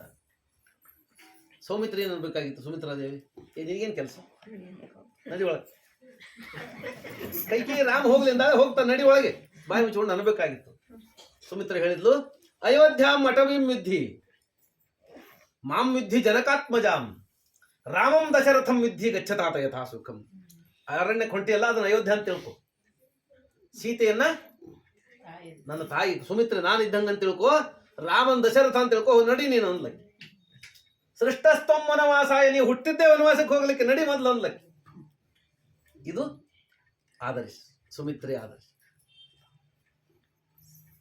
ಹೊರಟ ಸೀತಾ ಅಂದು ನಾನು ಬರ್ತೀನಿ. ಏ ರಾಮ ಅಂದ, ಈ ನೀನು ಅರಮನೆಯಲ್ಲಿ ಬೆಳೆದವನು ರಾಜಕುಮಾರಿ, ಇದೆಲ್ಲ ಕಷ್ಟ ನಷ್ಟಗಳ ಇದು ನಿನಗೆ ಗೊತ್ತಿಲ್ಲ, ಬೇಡ ನೀನು ಇಲ್ಲೇ ಇರು, ನಾ ವನವಾಸ ಮುಗಿಸ್ಕೊಂಡು ಬರ್ತೇನೆ ಅಂದ. ಸೀತಾ ಅಂದು, ನೀ ಏನು ಕಾಡಿನಾಗ ಹುಟ್ಟಿದ್ದೇನಿಲ್ಲ, ನೀನು ಅರಮನೆಯಲ್ಲೇ ಹುಟ್ಟಿದ ಕಷ್ಟ ನಷ್ಟದಲ್ಲೇ ಬೆಳೆದವಳನ, ನೀವು ಸುಖವಾಗಿ ಬೆಳೆದಿದ್ದಿ, ನೀವು ಹೊಂಟಿದ್ದಿಲ್ಲ. ಹಾಗಾಗಿ ಪತಿಯನ್ನ ಬಿಟ್ಟಿರೋದು ಪತ್ನಿಗೆ ದೊಡ್ಡ ಶಿಕ್ಷೆ. ಪತಿಯನ್ನು ಬಿಟ್ಟು ನಾನು ಇದ್ದವಳು ಅಂತ ಆಗಬಾರ್ದು. ಒಂದು ಕಾಲ ಇಂದ 25 ವರ್ಷದಿಂದ ಜಗತ್ತು ನೋಡಿದ್ರೆ ಗೊತ್ತಿರ್ತದೆ, ಗಂಡನ್ ಬಿಟ್ಟು ಬಂದಾಳೆ ಅಂದ್ರೆ ಅವಾಗ ಭಾರಿ ಕಷ್ಟ ಇತ್ತು. ಅಕ್ಕ ಗಂಡನ್ ಬಿಟ್ಟು ಮನೆಗೆ ಬಂದಾಳೆ ಅಂದ್ರೆ ತಂಗಿ ಮದುವೆ ಆಗ್ತಿದ್ದಿಲ್ಲ, ತಂಗಿದ ಮದುವೆ ಆಗ್ತಿದ್ದಿಲ್ಲ. ಸ್ವಾದ್ರತಿ ಗಂಡನ್ ಬಿಟ್ಟು ಬಂದಾಳೆ ಅಂದ್ರೆ ಅವ್ರ ಮನೆಗೆ ಹೆಣ್ಣು ತಗೋತಿದ್ದಿಲ್ಲ ಯಾರು. ಗಂಡನ್ ಬಿಟ್ಟು ಬಂದಾಳ್ರಿ ಬೇಡ ಅಂತ. ಈಗೆಲ್ಲ ಗಂಡನ್ ಬಿಡೋದು ಮಾಡೋದು ಅಂತ ಅನ್ನೋದೇನು ಬಹಳ ಪ್ರಶ್ನೆ ಅಲ್ಲ. ಕಾರ್ ಮಾಡಲ್ ಚೇಂಜ್ ಮಾಡ್ದಂಗೆ ಹೊಸ ಕಾರ್ ತಗೊಂಡಂಗೆ ತಗೋತಾರೆ. ಹೊಸ ಕಾರ್ ತಗೊಂಡಂಗೆ ಕಾರ್ ಚೇಂಜ್ ಮಾಡ್ದಂಗೆ ಗಂಡನ ಹೆಂಡತಿನ ಚೇಂಜ್ ಮಾಡ್ಕೋತಾರೆ. ಬರೀ ಗಂಡ ಒಂದೇ ಅಲ್ಲ, ಹೆಂಡತಿನ ಹಂಗೆ ಇಬ್ಬರಿಗೂ ಅಷ್ಟೇ. ಒಂದು ಕಾಲ ಇತ್ತು ನಮ್ಮ ದೇಶದಲ್ಲಿ, ಪಾಲಿಗೆ ಬಂದದ್ದು ಪಂಚಾಮೃತ. ಒಮ್ಮೆ ಆಗ್ಬಿಟ್ರೆ ಮುಗಿದು ಹೋಯ್ತು. ಈ ಜೀವನ ಪೂರ್ತಿ ಅವ್ರು ಇದೀಗ ಇರಬೇಕು ಅಂತ ಮೈಂಡ್ ಸೆಟ್ ಇರ್ತಿತ್ತು, ಅದ್ರ ತಕ್ಕ ಹೊಂದ್ಕೊಂಡು ಬಾಳ್ತಿದ್ರು. ಈಗ ಎಲ್ಲರಿಗೂ ಪಾಲಿಗೆ ಬಂದದ್ದು ಪಂಚಗವ್ಯ. ಹೆಂಡತಿ ಸರಿ ಇಲ್ಲ ಅಂತ ಗಂಡ, ಗಂಡ ಸರಿ ಇಲ್ಲ ಅಂತ ಹೆಂಡತಿ. ಯಾಕಂದ್ರೆ ನಿರೀಕ್ಷೆಗಳು ಬಹಳ ಆಗಿದೆ. ಯಾವಾಗ ನಿರೀಕ್ಷೆ ಜಾಸ್ತಿ ಆಯ್ತು ಆವಾಗ ಆಶಾಭಂಗ ಆಗುತ್ತೆ. ಯಾವಾಗ ಇವ್ ನಿರೀಕ್ಷೆ ಪೂರ್ತಿ ಆಗಲಿಲ್ಲ ಬೇರೆ ಮಾರ್ಗ ಹಿಡಿತ. 2 ವರ್ಷದ ಕೆಳಗೆ ನಾನು ಮದ್ದು ನಮಗೆ ಬೆಳಗಾವಿ ಪ್ರವಚನಕ್ಕೆ ಹೋಗಿದ್ದೆ. ಅಲ್ಲಿ ಹೀಗೆ ನಮ್ಮ ಸಂಜೆವ್ರು ಕರ್ಕೊಂಬಂದಂಗೆ ಒಬ್ರು ದಿನ ಕರ್ಕೊಂಬಂದು ಬಿಟ್ಟು ಬಸ್ ಸ್ಟ್ಯಾಂಡಿಗೆ ಬಿಡ್ತಿದ್ರು. ನನಗೆ ನಾನು ಅಡ್ಡಾಡ್ತಿದ್ದೆ, ಇಲ್ಲಿ ಬಿಟ್ಟು ಹೋಗೋದು ಕಷ್ಟ ಅಂತ. ಸಾಯಂಕಾಲ ಒಂದು 5 ದಿವಸ ಹೋಗಿದ್ದೆ. ಅವ್ರು ಕೋರ್ಟ್ ಒಳಗೆ ಕೆಲಸ ಮಾಡ್ತಿದ್ರು. ಅವ್ರು ಹಿಂಗೆ ಕಾರ್ ಒಳಗೆ ಬರೋ ಮುಂದೆ ಬಿಡೋ ಮುಂದೆ ಹೇಳಿದ್ರು, ಆಚಾರ್ಯ ಭಾಳ ದುಃಖ ಆಗುತ್ತೆ, ನೌಕರಿ ಮಾಡೋದೇ ಕಷ್ಟ, ಬಿಟ್ಟು ಬಿಡಬೇಕು ಅಂತ ಮಾಡ್ತೀವಿ, ಬಿಟ್ಟರು ಕಷ್ಟ ನಮಗೆ, ಮಾಡ್ಕೊಂಡಿದ್ದೀವಿ, ನೀವು ನಂಬ್ತಿರೋ ಬಿಡ್ತಿರೋ. ಭಾರತ ದೇಶದಲ್ಲಿ ಬ್ರಾಹ್ಮಣರ ಜನಸಂಖ್ಯೆ ಎಷ್ಟಿದೆ? 2.5-3%. 2.5 ಇಂದ 3% ಮಾಧ್ವರು ಅಷ್ಟೇ ಅಲ್ಲ, ಒಟ್ಟಾರೆ ಭಾರತ ದೇಶದಲ್ಲಿ ಉತ್ತರ ಭಾರತ ಎಲ್ಲ ಒಟ್ಟಾರೆ ಬ್ರಾಹ್ಮಣರು 2.5% ಅಧಿಕೃತ, 3 ಅಂತ ಹೇಳ್ತಾರೆ. 2.5 ಇಂದ 3 ಮಧ್ಯೆ ಇದ್ದೀವಿ ನಾವು. ಆದ್ರೆ ಡೈವೋರ್ಸ್ ಕೇಸ್ ಒಳಗೆ 15% ಇದ್ದೀವಿ ಅಂತ ನಾವು. ಕೋರ್ಟಲ್ಲಿರೋ ಡೈವರ್ಸ್ ಕೇಸ್ ಒಳಗೆ 15% ಬ್ರಾಹ್ಮಣರಿದ್ದಾರೆ. ಇದನ್ನು ಮುಂದುವರೆದಿದ್ದೀವಿ ಅಂತ ಎದೆ ತಟ್ಕೋಬೇಕಾ? ಅವ್ರು ಹೇಳಿದ್ರು, ಒಬ್ರು ಮದುವೆಯಾಗಿ 1 ತಿಂಗಳು ಡೈವರ್ಸಿಗೆ ಬಂದಾರೆ ಅಂತ. ನಮ್ಮೂರೇ ಮದುವೆಯಾಗಿ 1 ತಿಂಗಳು ಡೈವರ್ಸಿಗೆ ಬಂದಾರೆ, ಹೊಂದಾಣಿಕೆ ಆಗಿಲ್ಲ ಅಂತ ಹೇಳಿ. 1 ತಿಂಗಳೊಳಗೆ ಹೊಂದಾಣಿಕೆ ಆಗಿಲ್ಲ ಅಂತಂದ್ರೆ ಹೆಂಗೆ ಗೊತ್ತಾಯ್ತು ಅವರಿಗೆ ಅಂದ್ರೆ? ಕನಿಷ್ಠ ಹೊಂದಾಣಿಕೆ ಅಂತ ಆದ್ರೆ 6 ತಿಂಗಳು 1 ವರ್ಷ ಏನೋ ಬೇಕಲ್ಲ ಸ್ವಭಾವ ಗೊತ್ತಾಗೋದಕ್ಕೆ. 1 ತಿಂಗಳು ಡೈವರ್ಸಿಗೆ ಬಂದಾರೆ, 6 ತಿಂಗಳು ಆಗೋ ತನಕ ಅರ್ಜಿ ತಗೊಂಬೋದಿಲ್ಲ ಅಂತ ಹೊಳೆ ಕಳಿಸಿವಿ, ಏನ್ ಮಾಡ್ತಾರೋ ಗೊತ್ತಿಲ್ಲ ಅಂತ. ಈಗ ಆಗಿದೆ ಅವಸ್ಥೆ. ಸೀತೆ ಅಂದ್ಲು, ರಾಮ ಬೇರೆ ಸೀತೆ ಬೇರೆ ಇದ್ರು ಅಂತ ಆಗೋ ಹಂಗಿಲ್ಲ, ನೀನಿದ್ದಲ್ಲೇ ನಾನು ಅಂತ ಬೆನ್ನಟ್ಟಿದ್ಲು. ಸೀತೆ ವಯಸ್ಸೆಷ್ಟು? 18 ವರ್ಷ. ಹೊರಟ್ಲು, ತಯಾರಾದ. ಕೈಕೇಯಿ ಹೇಳಿದ್ಲು, ಮತ್ತಿವೆಲ್ಲ ರಾಜ ಚಿಹ್ನೆ ಯಾಕೆ? ಅರಣ್ಯಕ್ಕೆ ಹೊಂಟಿದ್ರಲ್ಲ, ಕಿರೀಟ ತೆಗಿ, ಕವಡಗ ತೆಗಿ, ಬಂಗಾರದ ಬಟ್ಟೆ ತೆಗಿಯಲ್ಲ, ಆಹಾರ ತೆಗಿ, ರೇಷ್ಮೆ ಬಟ್ಟೆ ತೆಗೀರಿ, ಹೊಲಕ್ಕೆಲ್ಲ ಉಟ್ಕೊಳ್ರಿ, ನೀವು ನಾರು ಬಟ್ಟೆ ಉಟ್ಕೊಳ್ರಿ ಅಂತ ನಾರು ಬಟ್ಟೆ ತಂದು ಹೋಗುದು. ರಾಮ ನಾರು ಬಟ್ಟೆ ಉಟ್ಕೊಂಡ. ವಾಲ್ಮೀಕಿಗಳ ಜೊತೆಗೆ ಹೋಗಿ ಅವಾಗ ವಿಶ್ವಾಮಿತ್ರ ಜೊತೆಗೆ ಅರಣ್ಯಕ್ಕೆ ಹೋಗಿ ಒಂದು ರೂಢಿ ಇತ್ತೀಗ, ನಾರು ಬಟ್ಟೆ ಉಟ್ಕೊಂಡ. ಆದರೆ ಸೀತೆಗೆ ಅದನ್ನು ಉಡ್ಲಿಕ್ಕೆ ಬರಲಿಲ್ಲ. ಸೀತೆ ಮೈಸೂರು ಸಿಲ್ಕ್ ಸೀರೆನೇ ಹುಟ್ಟಿದ್ದು ಹುಟ್ಟಿದಾಗಿಂದ. ಪಾಪ ಸಿಲ್ಕ್ ಸೀರೆನೂ ಕಷ್ಟ. ಈಗ ಮೈಸೂರು ಸಿಲ್ಕ್ ಸೀರೆಯಲ್ಲಿ ಸೀರೆ ಮಾಡಿದ್ದಾರಂತೆ, ಅದಕ್ಕೆಲ್ಲ ಬಂಗಾರ ಹಾಕಿದ್ದಾರಂತೆ. 14 ಲಕ್ಷ ರೂಪಾಯಿ ಅಂತದೆ. ಮೊದಲೆಲ್ಲ ಬಂಗಾರ ಹಾಕೊಂಡು ಹೋಗ್ಬೇಡ ಹೊರಗೆ, ಕಳ್ಳರು ಬರ್ತಾರೆ ಬಂಗಾರ ಕಿತ್ಕೋತಾರೆ ಅಂತ ಸೀರೆ ಉಟ್ಕೊಂಡು ಹೋಗೋದು ಕಷ್ಟ. ಆಮೇಲೆ 14 ಲಕ್ಷ ಸೀರೆ ಉಟ್ಕೊಂಡ್ರೆ ಅದನ್ನು ಕಷ್ಟ ಆಗ. ನಾರು ಬಟ್ಟೆ ತಂದು ಕೊಟ್ರೆ ಅದು ಈ ಜನತಾ ಸೀರೆ ಇಂದಿರಾ ಗಾಂಧಿ ಕೊಡ್ತಿದ್ದಲ್ಲ, 30 ರೂಪಾಯಿ ಸೀರೆ ಕೊಡ್ತಿದ್ವು. ಬಟ್ ಮಾಂಜರ್ ಪಾಟಿಂದ ಆ 30 ರೂಪಾಯಿ ಒಂದು ಸೀರೆ ಬರ್ತಿತ್ತು. ಆ 30 ರೂಪಾಯಿ ಸೀರೆ ಇದ್ದಂಗಿತ್ತು. ಆಕಿ ಸೀತ ಕೈಯಲ್ಲಿ ಹಿಡ್ಕೊಂಡು ನೋಡಿದ್ರೆ ಸೀರೆ ಅಂತ ಗೊತ್ತಾಗ್ಲಿಲ್ಲ. ಇದನ್ನ ಹೆಂಗ್ ಉಟ್ಕೋಬೇಕು ಅಂದಕ್ಕೆ ರಾಮ ಪಕ್ಕಕ್ಕೆ ಕರ್ಕೊಂಡು ಹೋಗಿ ಆ ನಾರು ಮಡಿಯನ್ನು ಉಡಿಸಿದ. ಆಕೆ ಹೆಂಗ್ ಉಟ್ಕೋಬೇಕು ಅಂತ ನಾಡಿ ಅದನ್ನು ಉಡಿಸಿದ. ದಶರಥ ಕಣ್ಣು ಮಂಜಾಗಿ ಆ ದೃಶ್ಯವನ್ನು ನೋಡಿ ಕೆಳಗೆ ಬಿದ್ದ. ಮೂರ್ಛೆ ಬಂತು. ಮೂರ್ಛೆ ಬಂದು ರಾಮ ಉಡಿಸಿ ತಯಾರಾಗಿ ನಡಿ ಹೋಗೋಣ, ನಾವು ಜಾಸ್ತಿ ಇದ್ದಷ್ಟು ಹೊತ್ತು ನಮ್ಮಪ್ಪನಿಗೆ ದುಃಖ ಜಾಸ್ತಿ ಆಗುತ್ತೆ, ಹೊರಡೋಣ ನಡಿ ಅಂದ. ಹೊರ ತಾಯಿ ಬಂದು ಹೇಳ್ಬೇಕಲ್ಲ. ಕೌಸಲ್ಯಗೆ ಬಂದು ಹೇಳ್ದ, ಮಗ ನಾಳೆ ರಾಜನಾಗ್ತಾನೆ ಅಂತ ಹೇಳಿ ಪೂಜೆ ಇತ್ಯಾದಿಗಳನ್ನು ಮಾಡ್ತಾ ಆಕೆ ಯಜ್ಞೆ ಮಾಡ್ತಾ ಕೂತಿದ್ಲ. ರಾಮ ಬಂದು ನಮಸ್ಕಾರ ಮಾಡ್ದ, ಆಶೀರ್ವಾದ ಮಾಡಿದ. ಒಳ್ಳೇದಾಗ್ಲಿ ಅಂತ ಮಾಡಿದ್ದೇನು, ಆಶೀರ್ವಾದ ಚೆನ್ನಾಗಿದೆ, ಆದ್ರೆ ರಾಜನಾಗಿ ಅಲ್ಲ, ನಾನು ಅರಣ್ಯಕ್ಕೆ ಹೊಂಟೀನಿ ಅಂದ. ಓ ಅಂತೂ ನನ್ನ ಸೌತಿ ಕೈಕೇಯಿಯ ಇಚ್ಛೆ ಪೂರ್ತಿ ಆಯ್ತು ಅಂದ್ಲಕ್ಕೆ. ಜೀವನ ಪೂರ್ತಿ ನಾನು ಈ ರಾಜ್ಯದಲ್ಲಿ ನಗಂಡನಾಗೋದು ಬಿಟ್ಟಿದ್ದೆ. ಕೈಕೇಯಿದೇ ರಾಜ್ಯ ಎಲ್ಲ. ಕೈಕೇಯಿ ಬಂದಾಗ್ಲಿಂದ ನಾನು ಸುಮ್ಮನೆ ಹೆಸರಿಗೆ ಮಾತ್ರ ಮಾಡಿ ಸಹಿ ಮಾಡ್ಲಿಕ್ಕಷ್ಟೇ ರಬ್ಬರ್ ಸ್ಟಾಂಪ್ ಹಾಕಿ ಕೂತಿದ್ದೆ ಇಲ್ಲಿ. ರಾಣಿ ಅಂತ ಅವಳದೇ ನಡೆದಿತ್ತು. ನಿನ್ನ ಕಾಲಕ್ಕಾದ್ರೂ ಸುಖವಾಗಿರ್ತೇನೆ ಅಂತ ಮಾಡಿದ್ದೆ, ದೇವರಿಗೆ ಅದು ಇಚ್ಛೆ ಇದ್ದಂಗೆ ಕಾಣಲಿಲ್ಲ, ನೀನು ಅರಣ್ಯಕ್ಕೆ ಹೊಂಟಿದ್ದಿ, ಇನ್ನು ನಾನು ಬದುಕಿಗೇನು. ಕೌಸಲ್ಯ ಅಂದ್ಲು, ನಾನು ಬರ್ತೇನೆ ನಿನ್ನ ಜೊತೆಗೆ. ರಾಮ ಅಂದ, ನೀನು ಬರೋ ಹಂಗಿಲ್ಲ, ನೀನು ಕರ್ಕೊಂಡು ಹೋಗೋದಿಲ್ಲ ನಾನು ಅಂದ. ಯಾಕೆಂದ್ರೆ ನಮ್ಮಪ್ಪ ಇದ್ದಾನೆ. ಪತಿಯನ್ನು ಬಿಟ್ಟು ಪತ್ನಿ ಇರಬಾರ್ದು ಅಂತ ಸೀತೆ ಬರ್ತಿದ್ದಾಳೆ ನನ್ನ ಜೊತೆಗೆ. ಮತ್ತು ಪತಿಯನ್ನು ಬಿಟ್ಟು ಪತ್ನಿ ಬರಬಾರ್ದು ಅಂತ ಸೀತೆ ಬಂದ್ರೆ ನೀನು ಪತಿ ಜೊತೆಗೆ ಇರ್ಬೇಕು. ಪತಿರೇಕೋ ಪವಿತ್ರಂ ಹಿ ಸ್ತ್ರೀಣಾಂ ಹಿ ಪರಮೋ ಮತಃ. ಗಂಡನ ಜೊತೆಗಿರೋದು ನಿನ್ನ ಕರ್ತವ್ಯ. ಹಾಗಾಗಿ ನಾನು ಹೋಗ್ತೀನಿ. ನಾನು ಹೋದ ಮೇಲೆ ಮಗನನ್ನು ಅರಣ್ಯಕ್ಕೆ ಕಳಿಸಿದ ಅಂತ ತಂದೆಗೆ ಅಪಮಾನ ಮಾಡಬೇಡ, ಅವನಿಗೆ ಬೈಬೇಡ, ಅವನ ಜೊತೆಗೆ ಇರ್ಬೇಕು ನೀನು ಬರಬಾರ್ದು ಅಂತ ಹೇಳಿ ಹೊರಟ್ನಂತೆ. ಸೀತೆ ಹೊಂಟ್ಲು. ನೋಡ್ರಿ, ವನವಾಸಕ್ಕೆ ಹೊರಟ ಗಂಡನ ಜೊತೆ ಹೊರಟ ಸೊಸೆಯನ್ನು ನೋಡಿ ಕೌಸಲ್ಯ ಅನ್ಕೊಂಡಂತೆ ನಿನ್ನ ಸೌಭಾಗ್ಯ ನನಗಿಲ್ಲ, ವನವಾಸದಲ್ಲೂ ರಾಮನ ಜೊತೆಗಿರುವ ಸೌಭಾಗ್ಯ ನನಗಿಲ್ಲ ಅಂತ ಅನ್ಕೊಂಡ್ಲಂತೆ. ಸಾಮಾನ್ಯವಾಗಿ ಸೊಸೆಯಂದರು ಮಗನನ್ನು ದೂರ ಮಾಡ್ತಾರೆ ಅಂತ ಅನ್ಕೋತಾರೆ. ಇಲ್ಲಿ ಸೊಸೆ ಏನು ಮಾಡಲಿಲ್ಲ ಪಾಪ, ಇನ್ನೊಬ್ಬ ಹೆಂಡತಿ ಮಾಡಿಲ್ಲ. ಹಂಗಾಗಿ ರಾಮಾಯಣ ಹೇಳೋ ಕಾಲಕ್ಕೊಬ್ಬರು ಕೀರ್ತನ ಮಾಡೋರು ಹೇಳಿದ್ರು, ಮನುಷ್ಯನಿಗೆ ಕೆಲವು ಅಭದ್ರತೆಗಳಿರ್ತದೆ ಮನಸ್ಸಿನಲ್ಲಿ. ಕೆಲವರು ಹೆಣ್ಮಕ್ಳಿಗೆ ಬೇಗ ಮದುವೆ ಮಾಡೋದೇ ಇಲ್ಲ. 20 ಆಯ್ತು, 25 ಆಯ್ತು, 30 ಆಯ್ತು, 35 ಆಯ್ತು, 38 ಆಯ್ತು, ಋಷಭ ಬಂದ್ಬಿಡ್ತಪ್ಪ. ಕಾರಣ ಏನು? ನೌಕರಿ ಮಾಡ್ತಾಳೆ 20, 30, 50 ಲಕ್ಷ ಗಟ್ಟಲೆ ಸಂಬಳ ಇದೆ. ನಾವು ಖರ್ಚು ಮಾಡಿ ಕಲ್ಸಿವಲ್ಲ, ಇಷ್ಟೆಲ್ಲ ಖರ್ಚು ಮಾಡಿ ಕಲ್ಸಿವಿ. ಮತ್ತೆ ಹೋಗ್ಬಿಟ್ರೆ ನಾವು ಸಂಪಾದನೆ ಮಾಡೋರು ಯಾರು? ಹಂಗಾಗಿ ನಾವೇನು ಖರ್ಚು ಮಾಡಿ ಕಲ್ಸಿದ್ವಿ ಅದಷ್ಟು ರಿಟರ್ನ್ ಬರಲಿ ಅಂತ ಕಾಯ್ಕೊಂಡು ಕೂತಿರ್ತಾವೆ. ಹಂಗೆ ಹೆಣ್ಮಕ್ಳಿಗೆ ಮದುವೆ ಮಾಡದೇ ಇದ್ದವ್ರು ಇದ್ದಾರೆ ಜಗತ್ತೊಳಗೆ, ನೀವು ನೋಡಿರ್ಬೇಕು. ಇನ್ನು ಕೆಲವರು ಗಂಡು ಮಕ್ಕಳಿಗೆ ಮದುವೆ ಮಾಡೋದೇ. ಯಾಕಂದ್ರೆ ಸೊಸೆ ಬಂದ್ರೆ ಮಗ ನನ್ನ ಮಾತು ಕೇಳೋದಿಲ್ಲ ಅಂತ, ಮಗನಂತ ಸೆರಗಲ್ಲೇ ಇಟ್ಟು ಮಗ ಮಾತು ಕೇಳಬೇಕು ಅಂತ ಹೇಳಿ ಮಕ್ಕಳಿಗೆ ಮದುವೆ ಮಾಡದೇನೆ ಹೋದವರು ಇದ್ದಾರೆ. ಅದು ಇವರೆಷ್ಟು ದಿವಸ ಇರ್ತಾರೆ. ಮುಂದೆ ಮಗನ ಕಥೆ ಏನು, ಮಗಳ ಕಥೆ ಏನು, ಹಾಗೆ ಮೊದಲೇ ವಿಚಾರ ಮಾಡಿ ಸ್ಯಾಕ್ರಿಫೈಸ್ ಮಾಡ್ಕೋಬೇಕು. ಯಾವತ್ತೂ ಒಂದೇ ಥರ ನಡೆಯೋದು ಜೀವನ, ಯಾವತ್ತೂ ಒಂದೇ ಥರ ಇರೋದಿಲ್ಲ. ಬದಲಾವಣೆ ಸಹಜವಾದದ್ದು, ಬದಲಾವಣೆಗೆ ಹೊಂದ್ಕೊಳ್ಳೋದು ಅನಿವಾರ್ಯ. ಯಾರ ಬದಲಾವಣೆಗೆ ಹೊಂದ್ಕೊಳ್ಳೋಕೆ ತಯಾರಾಗೋದಿಲ್ಲ ಅವನ ಜೀವನ ಕಷ್ಟ. ಅದಕ್ಕೆ ಅವ್ರು ಹೇಳಿದರು, ಮಗನನ್ನು ಪರಿಚಯ ಮಾಡಿಸ್ಕೊಡ್ಬೇಕಾದ್ರೆ ಮದುವೆ ಆಗೋ ತನಕ ಹೇಳ್ಬೇಕಂತೆ, ಇವನು ನನ್ನ ಮಗ.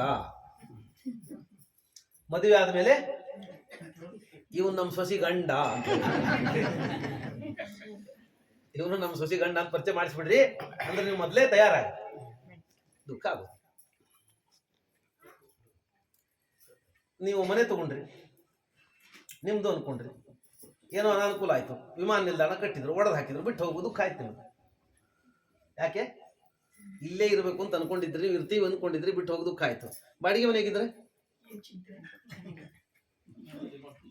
ನಾಳೆ ಒಂದಿಷ್ಟು ಟೈಮ್ ಕೊಡು ಅಂತ ಹೇಳಿ ಒಂದು ಟಾಟಾ ಎಸ್ ತಗೊಂಡು ಸಾಮಾನು ಹಾಕೊಂಡು ಮತ್ತೆ ಇದ್ಬಿಟ್ರಿ ನೀವು. ಅಭಿಮಾನ ಎಷ್ಟು ಜಾಸ್ತಿನೋ ಅಷ್ಟು ಜಾಸ್ತಿ ಆಗ. ಅಭಿಮಾನ ಕಡಿಮೆ ಆಗಿಬಿಟ್ರೆ ಅಷ್ಟು ದುಃಖ ಕಡಿಮೆ. ಹಾಗಾಗಿ ಜೀವನದಲ್ಲಿ ಅಭಿಮಾನ ಇರಬೇಕು, ಕರ್ತವ್ಯ ಮಾಡಬೇಕು. ಆದರೆ ಅಭಿಮಾನ ಮೋಹ ಆಗಬಾರದು, ಮೋಹ ಬಂಧನ ಆಗದೆ ಇದ್ದಂತೆ ನೋಡ್ಕೋಬೇಕು ಅಂತ ಹೇಳಿಕೊಟ್ಟು ಆಮೇಲೆ ರಾಮ ಲಕ್ಷ್ಮಣ ಸೀತೆ ಹೊರಟರು. ದಶರಥ ಹೇಳ್ದ, ಇವ್ರಿಗೆ ಬೇಕಾದ್ದೆಲ್ಲವನ್ನ ತಗೊಂಡು ಕಟ್ಟಿಕೊಳಿಸ್ಬಿಡು, ಸೈನ್ಯ ಕಳಿಸ್ತಿಗೆ ಅಂದ. ರಾಮ ಅಂದ, ಹೊಂಟದ್ದು ವನವಾಸಕ್ಕೆ ನಾನು, ಮತ್ತು ಸೇನಾ ಕರ್ಕೊಂಡು ಇವನ್ನೆಲ್ಲ ಕರ್ಕೊಂಡು ಹೋಗಿ ಅಲ್ಲೇ ಒಂದು ರಾಜ್ಯ ಕಟ್ಟಿಕೊಂಡು ಗದ್ದಲ ಹಾಕೋದಕ್ಕೆ ನಾನು ಹೊರಟಿಲ್ಲ.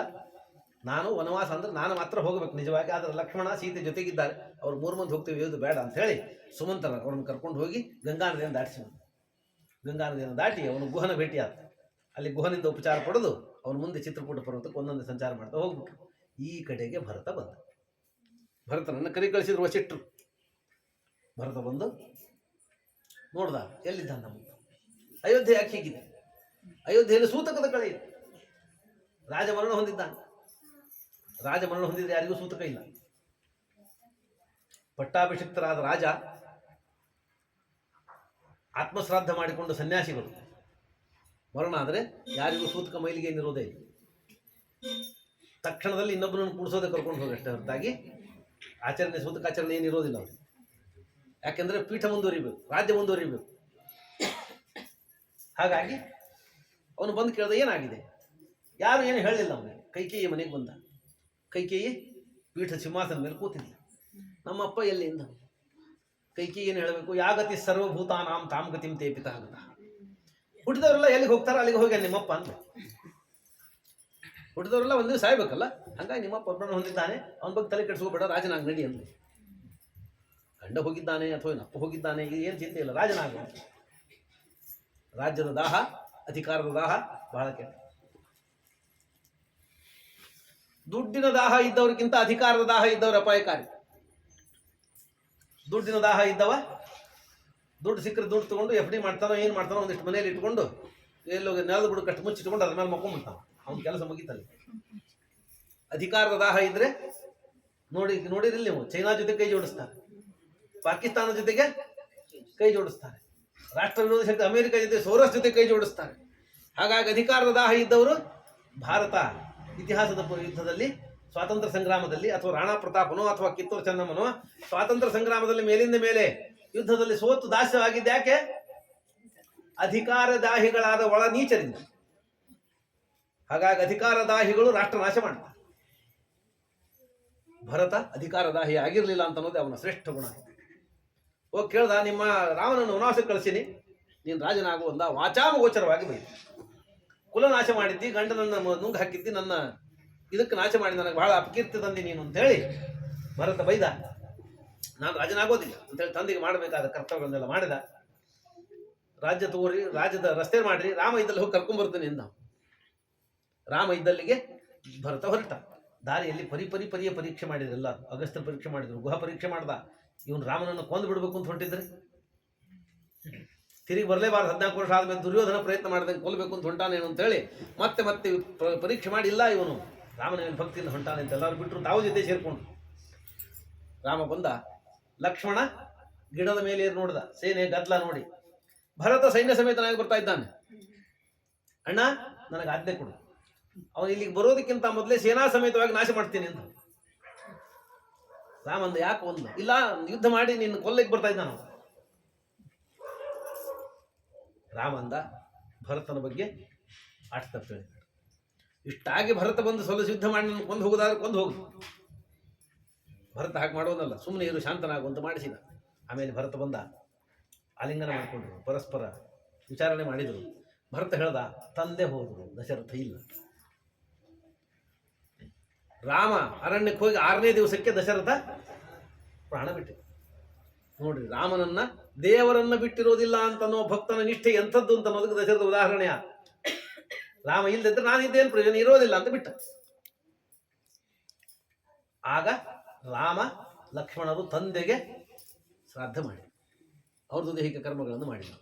ಶ್ರುತಿ ಶತ ವಿಹಿತ ಪ್ರೇತ ಕಾರ್ಯಾಣಿ ಕೃತ್ವ, ವೇದಗಳಲ್ಲಿ ಹೇಳಿದ ವೇದೋಕ್ತವಾದ ಕರ್ಮವನ್ನು, ಅದಕ್ಕೆ ವೈದಿಕ ಅಂತ ಕರೀತಾರೆ. ವೇದೋಕ್ತವಾದ ಕರ್ಮ ಮಾಡಿರುವಂತೆ, ಅಂದ್ರೆ ಮಾಡಬೇಕಾದ ಕರ್ತವ್ಯಗಳು ಏನು ಅಂತ ರಾಮ ತೋರಿಸಿಕೊಟ್ಟದ್ದು ಜಗತ್ತಿಗೆ. ಇಲ್ಲಂದ್ರೆ ರಾಮ ಏನು ಶ್ರಾದ್ದ ಮಾಡಿ ತಂದೆಗೆ ಸದ್ಗತಿ ಕೊಡಿಸ್ಬೇಕಾಗಿರಲಿಲ್ಲ. ಜಗತ್ತಿನ ಎಲ್ಲ ಸಜ್ಜನರಿಗೂ ಸತ್ಕರ್ಮ ಮಾಡಿದವರಿಗೂ ಫಲ ಕೊಡುವ ಫಲಸ್ವಾಮಿ ಅವನು. ನಮ್ಮಪ್ಪನೇ ಸದ್ಗತಿ ಆಗಲಿಂದ ಆಗ್ಬಿಡ್ತಿತ್ತು. ಆದರೆ ಕರ್ಮ ಮಾಡುವುದು ಮಕ್ಕಳ ಕರ್ತವ್ಯ ಅಂತ ತೋರಿಸೋದಕ್ಕೆ ಸ್ವಯಂ ನಿಂತು ಕರ್ಮ ಮಾಡಿ ಅರಣ್ಯದಲ್ಲಿ ಇರುವ ತನಕ ರಾಮ ದಶರಥನ ಶ್ರಾದ್ದ ಮಾಡಿದರೆ ಸೀತೆ ಅಡಿಗೆ ಮಾಡ್ತಿದ್ಲಿ. ರಾಮಾಯಣ ವರ್ಣನೆ ಮಾಡ್ತಾರೆ. ಹೀಗೊಂದು ಸಂದರ್ಭದಲ್ಲಿ ಅಡಿಗೆ ಮಾಡಿ ರಾಮ ಹೇಳ್ದ, ರಾಮರು ಕೂತಿದ್ದಾರೆ ತಂದು ಬಡಿಸು ಅಂತ ಹೇಳಿದ್ಲು.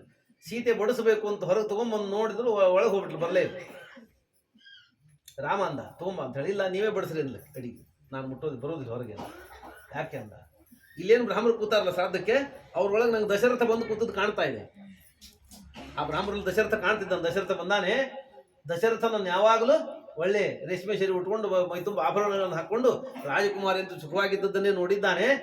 ಈ ರೀತಿಯಾಗಿ ನಾನು ವನವಾಸದಲ್ಲಿ ನಾರು ಬಟ್ಟೆ ಉಟ್ಕೊಂಡದ್ದು ಮೈ ಖಾಲಿ ನಿರಾಭರಣ ಸುಂದರಿಯಾಗಿದ್ದದ್ದನ್ನು ನಾವು ನೋಡಿಲ್ಲ.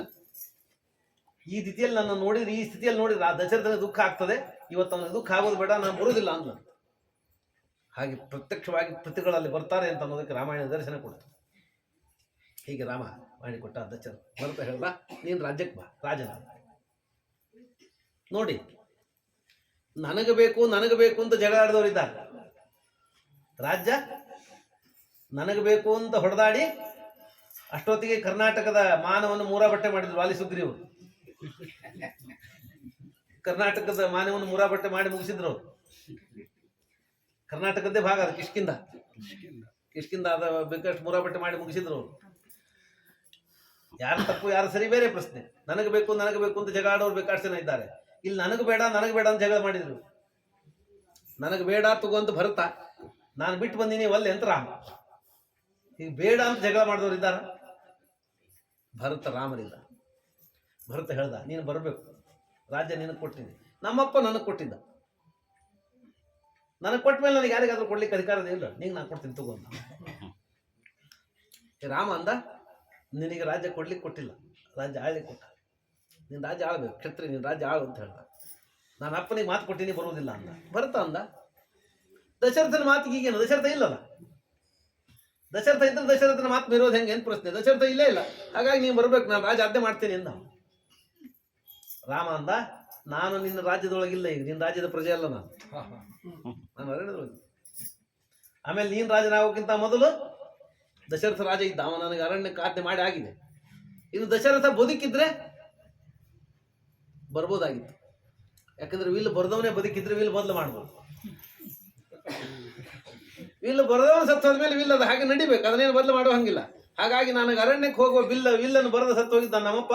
ಹಾಗಾಗಿ ದಶರಥ ಇಲ್ಲದೆ ಇದ್ದ ಕಾಲಕ್ಕೆ ದಶರಥನ ಆಜ್ಞೆಯನ್ನು ಯಾರಿಗೂ ಬದಲು ಮಾಡ್ಲಿಕ್ಕೆ ಆಗೋದಿಲ್ಲ, ನಾನು ಬರೋದಿಲ್ಲ ಅಂತ ಇವನು ಬರಬೇಕು ಅಂತ ಭರತ ಹಾಗೂ ಹೀಗೂ ಮಾಡಿ ಮಧ್ಯದ ಪ್ರವೇಶ ಮಾಡಿ ಎಲ್ಲರೂ ಸೇರಿ, ಇಲ್ಲ ರಾಮ ಬರೋದಿಲ್ಲ, ಧರ್ಮಾತ್ಮ ರಾಮ ಬರೋದಿಲ್ಲ, ವನವಾಸವನ್ನೇ ಮಾಡ್ತಾನೆ, ಮುಂದಿಷ್ಟೆಲ್ಲ ಕೆಲಸ ಆಗಬೇಕಾಗಿದೆ ಅಂದಾಗ ಭರತನಿಗೆ ಹೇಳಿದರು, ನೀನು ರಾಮನ ಪಾದಕ್ಕೆ ತಗೊಂಡು ರಾಮನ ಪಾದಕೆಯನ್ನು ತಗೊಂಡು ಹೋಗಿ ಪಾದಕೆಯನ್ನಿಟ್ಟು ರಾಜ್ಯಭಾರ ಮಾಡು. 14 ವರ್ಷ ಮುಗಿದುಕೊಳ್ಳೆ ರಾಮ ಬಂದು ರಾಜ್ಯ ಸ್ವೀಕಾರ ಮಾಡ್ತಾನೆ ಅಂತ ರಾಮನ ಬಂಗಾರದ ಪಾದಕೆಯನ್ನು ಕೊಟ್ಟು. ಅಲ್ಲ, ನಾರು ಬಟ್ಟೆ ಉಟ್ಕೊಂಡು ಹೋಗಬೇಕು ಅಂತೆಲ್ಲ ಕೊಡಿಸಿದ್ರು, ಬಂಗಾರದ ಪಾದಕೆ ಎಲ್ಲಿಂದ ಬಂತ ಅವನ ಹತ್ರ? ಒಬ್ಬ ವ್ಯಾಖ್ಯಾನ ಮಾಡೋರು ಬರೀತಾರೆ, ಅರಮನೆಯ ಎಲ್ಲ ಪದಾರ್ಥಗಳನ್ನು ರಾಮ ಬಿಟ್ಟಿದ್ದ, ಆದರೆ ರಾಮನಿಗೆ ಕನ್ಯಾದಾನ ಮಾಡಿ ಕಾಲು ತೊಳೆಯುವ ಕಾಲಕ್ಕೆ ಜನಕ ಈ ಬಂಗಾರದ ಪಾದಕೆ ಕೊಟ್ಟಿದ್ದವನು. ಹಂಗಾಗಿ ಸೀತೆ ತನ್ನ ತವರು ಮನೆಯಲ್ಲಿ ಕೊಟ್ಟ ಪಾದಕೆ ಅಂತ ಅನ್ನೋ ಕಾರಣಕ್ಕೆ ಅದನ್ನು ಬಿಡದೆ ಇಟ್ಕೋದು, ಹಾಕೊಂಡು ನಡಿ ಅಂತ ಹಾಕೊಂಡ್ಬಂದಿದ್ದು ರಾಮ, ಮಾವ ಕೊಟ್ಟದ್ದು ಅಂತ. ಸೀತೆಯ ತವರು ಮನೆ ಅಷ್ಟೇ ಅದು, ಹಂಗ ಹಾಕೊಂಡ್ಬಂದಿದ್ದು, ಅದು ಇತ್ತು ಅವನ ಹತ್ರ. ಹಾಗಾಗಿ ಪಾದಕೆಯನ್ನು ಇಸ್ಕೊಂಡ, ಅದನ್ನು ತಲೆ ಮೇಲೆ ಇಟ್ಕೊಂಡು ಮತ್ತೆ ತಿರುಗಿ ಬಂದ. ಮುಂದೆ 14 ವರ್ಷ ನಂದಿ ಗ್ರಾಮದಲ್ಲಿ ರಾಜ್ಯಭಾರ ಮಾಡಿದ. ಅಯೋಧ್ಯೆಗೆ ಹೋಗ್ಲಿಲ್ಲ ಅವನು. ರಾಮ ಬಂದ ಮೇಲೆ ಅಯೋಧ್ಯೆ ಪ್ರವೇಶ ಅಂತ ನಂದಿ ಗ್ರಾಮದಲ್ಲಿ ಇದ್ದು ರಾಜ್ಯಭಾರ ಮಾಡಿ ಪಾದಕೆಯನ್ನು ಪೂಜೆ ಮಾಡಿ ರಾಮನಷ್ಟೇ ಕೀರ್ತಿಯನ್ನು ಭರತ ಗಳಿಸಿಕೊಂಡ. ಭರತ ರಾಜ್ಯ ಆಳಿದ್ರೆ ಅವನು ಅನೇಕ ರಾಜರ ಮಧ್ಯದಲ್ಲಿ ಒಬ್ಬ ರಾಜನಾಗಿ ಹೋಗ್ಬಿಡ್ತಿದ್ದ. ರಾಜ್ಯ ಬಿಟ್ಟದ್ದಕ್ಕೆ ಅವನು ಪ್ರಸಿದ್ಧ ಆದರ್ಶನಾಗಿಬಿಟ್ಟ, ಭಾರಿ ದೊಡ್ಡ ಭಕ್ತನಾದ. ಅವನ ಕಥೆಯನ್ನು ನಿತ್ಯದಲ್ಲಿ ನಾವೆಲ್ಲ ಹೇಳಿ ಕೇಳಿ ಸಂತೋಷ ಪಡುವಂತಹ ಅತ್ಯದ್ಭುತವಾದ ಆದರ್ಶವನ್ನು ತೋರಿಕೊಟ್ಟು ಹೀಗೆ ಪಾದಕಿಯ ರಾಜ್ಯಭಾರ ಆಯಿತು.